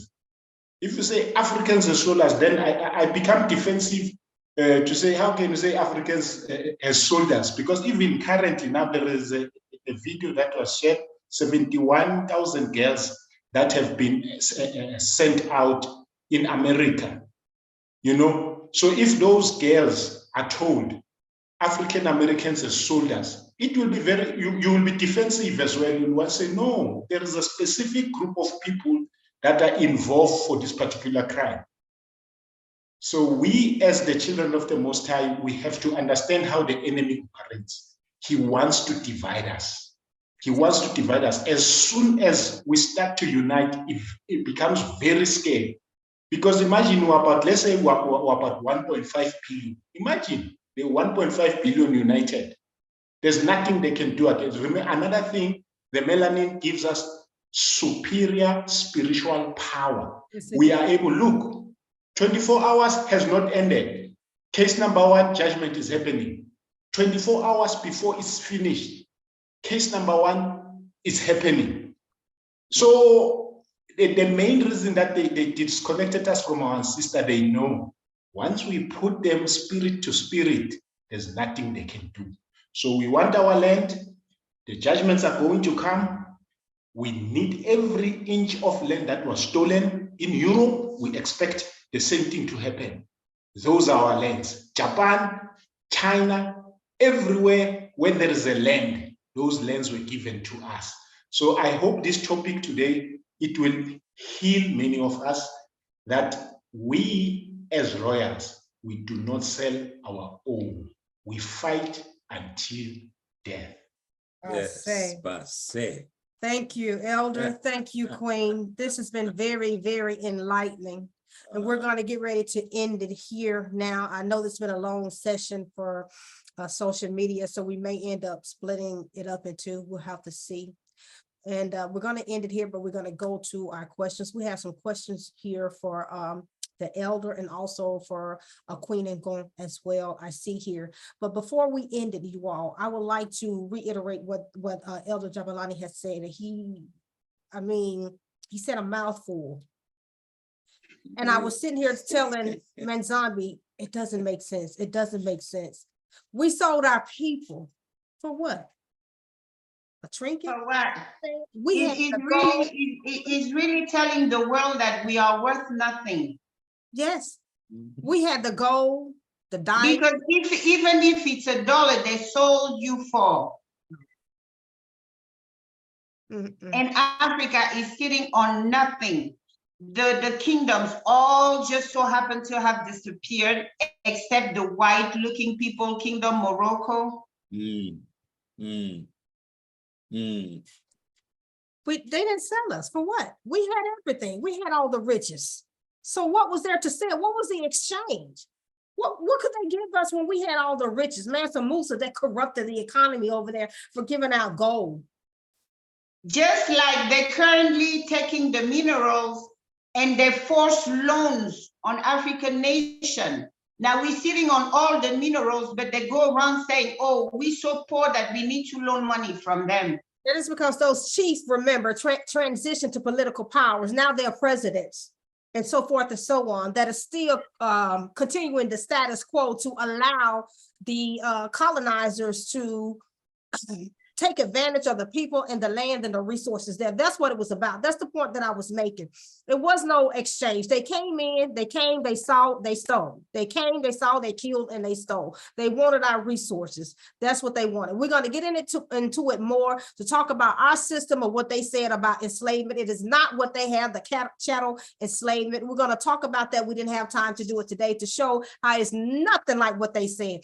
They lie and they manipulate. And I keep saying, I don't understand how our people keep falling for the okie doke. I don't understand it. You have people out there, they're making these innuendos saying that people are saying, oh, they're saying that the Bible is not real. Don't listen to these people. Well, as far as us, I don't know about nobody else. What we're saying is be careful. Be very careful of that book because it's full of lies. You have to have the Spirit to lead you to see what and what to see, because it's full of lies. You know, in the book of Daniel, it says itself that it is he, the Most High, that revealed deep mysteries. So when there was a revelation that needed to be revealed, he fasted, he prayed to the Most High to reveal to him. So that's what I'm saying. You have to take that book and be very cautious of it.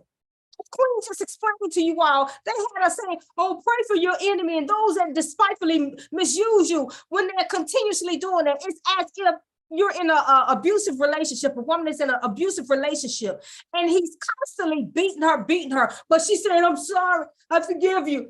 He's never saying, I'm sorry, but she said, I forgive you, and she's continuously taking that abuse. That's this insanity, and that's what we're doing. We're acting as if we are insane. We're constantly saying, forgive these people. They never ask for forgiveness. They're continuing to kill our youth, our young people. Our daughters are coming up, sisters are coming up missing. Nobody's trying to help us find them. They're listed as runaways, so there's no alerts or anything. So all this evil is still going on with our people. And you want to sit up here and say, forgive them when they still abuse it? Mental, physical, economic, spiritual, psychological. People. And they laughing at you while you out there marching. Social media. This enlightens somebody. If it just enlightened one person, we still have done our job. That's one person that we have gained on our side. So meet with us again next week. We're going to continue this. You know, if Queen Ngningone and Elder Jabulani can join us for part 2, I got to half of my slides. You know, that would be good. If not, we understand because we know their schedule is busy. So we thank you all for your time. We thank Elder Jabulani and Queen Ngningone for gracing us with their time and their voice and speaking to us. With that being said, peace, we're out. Peace, love, and unity, my dear royals, until next time. All right, sharpen your weapons.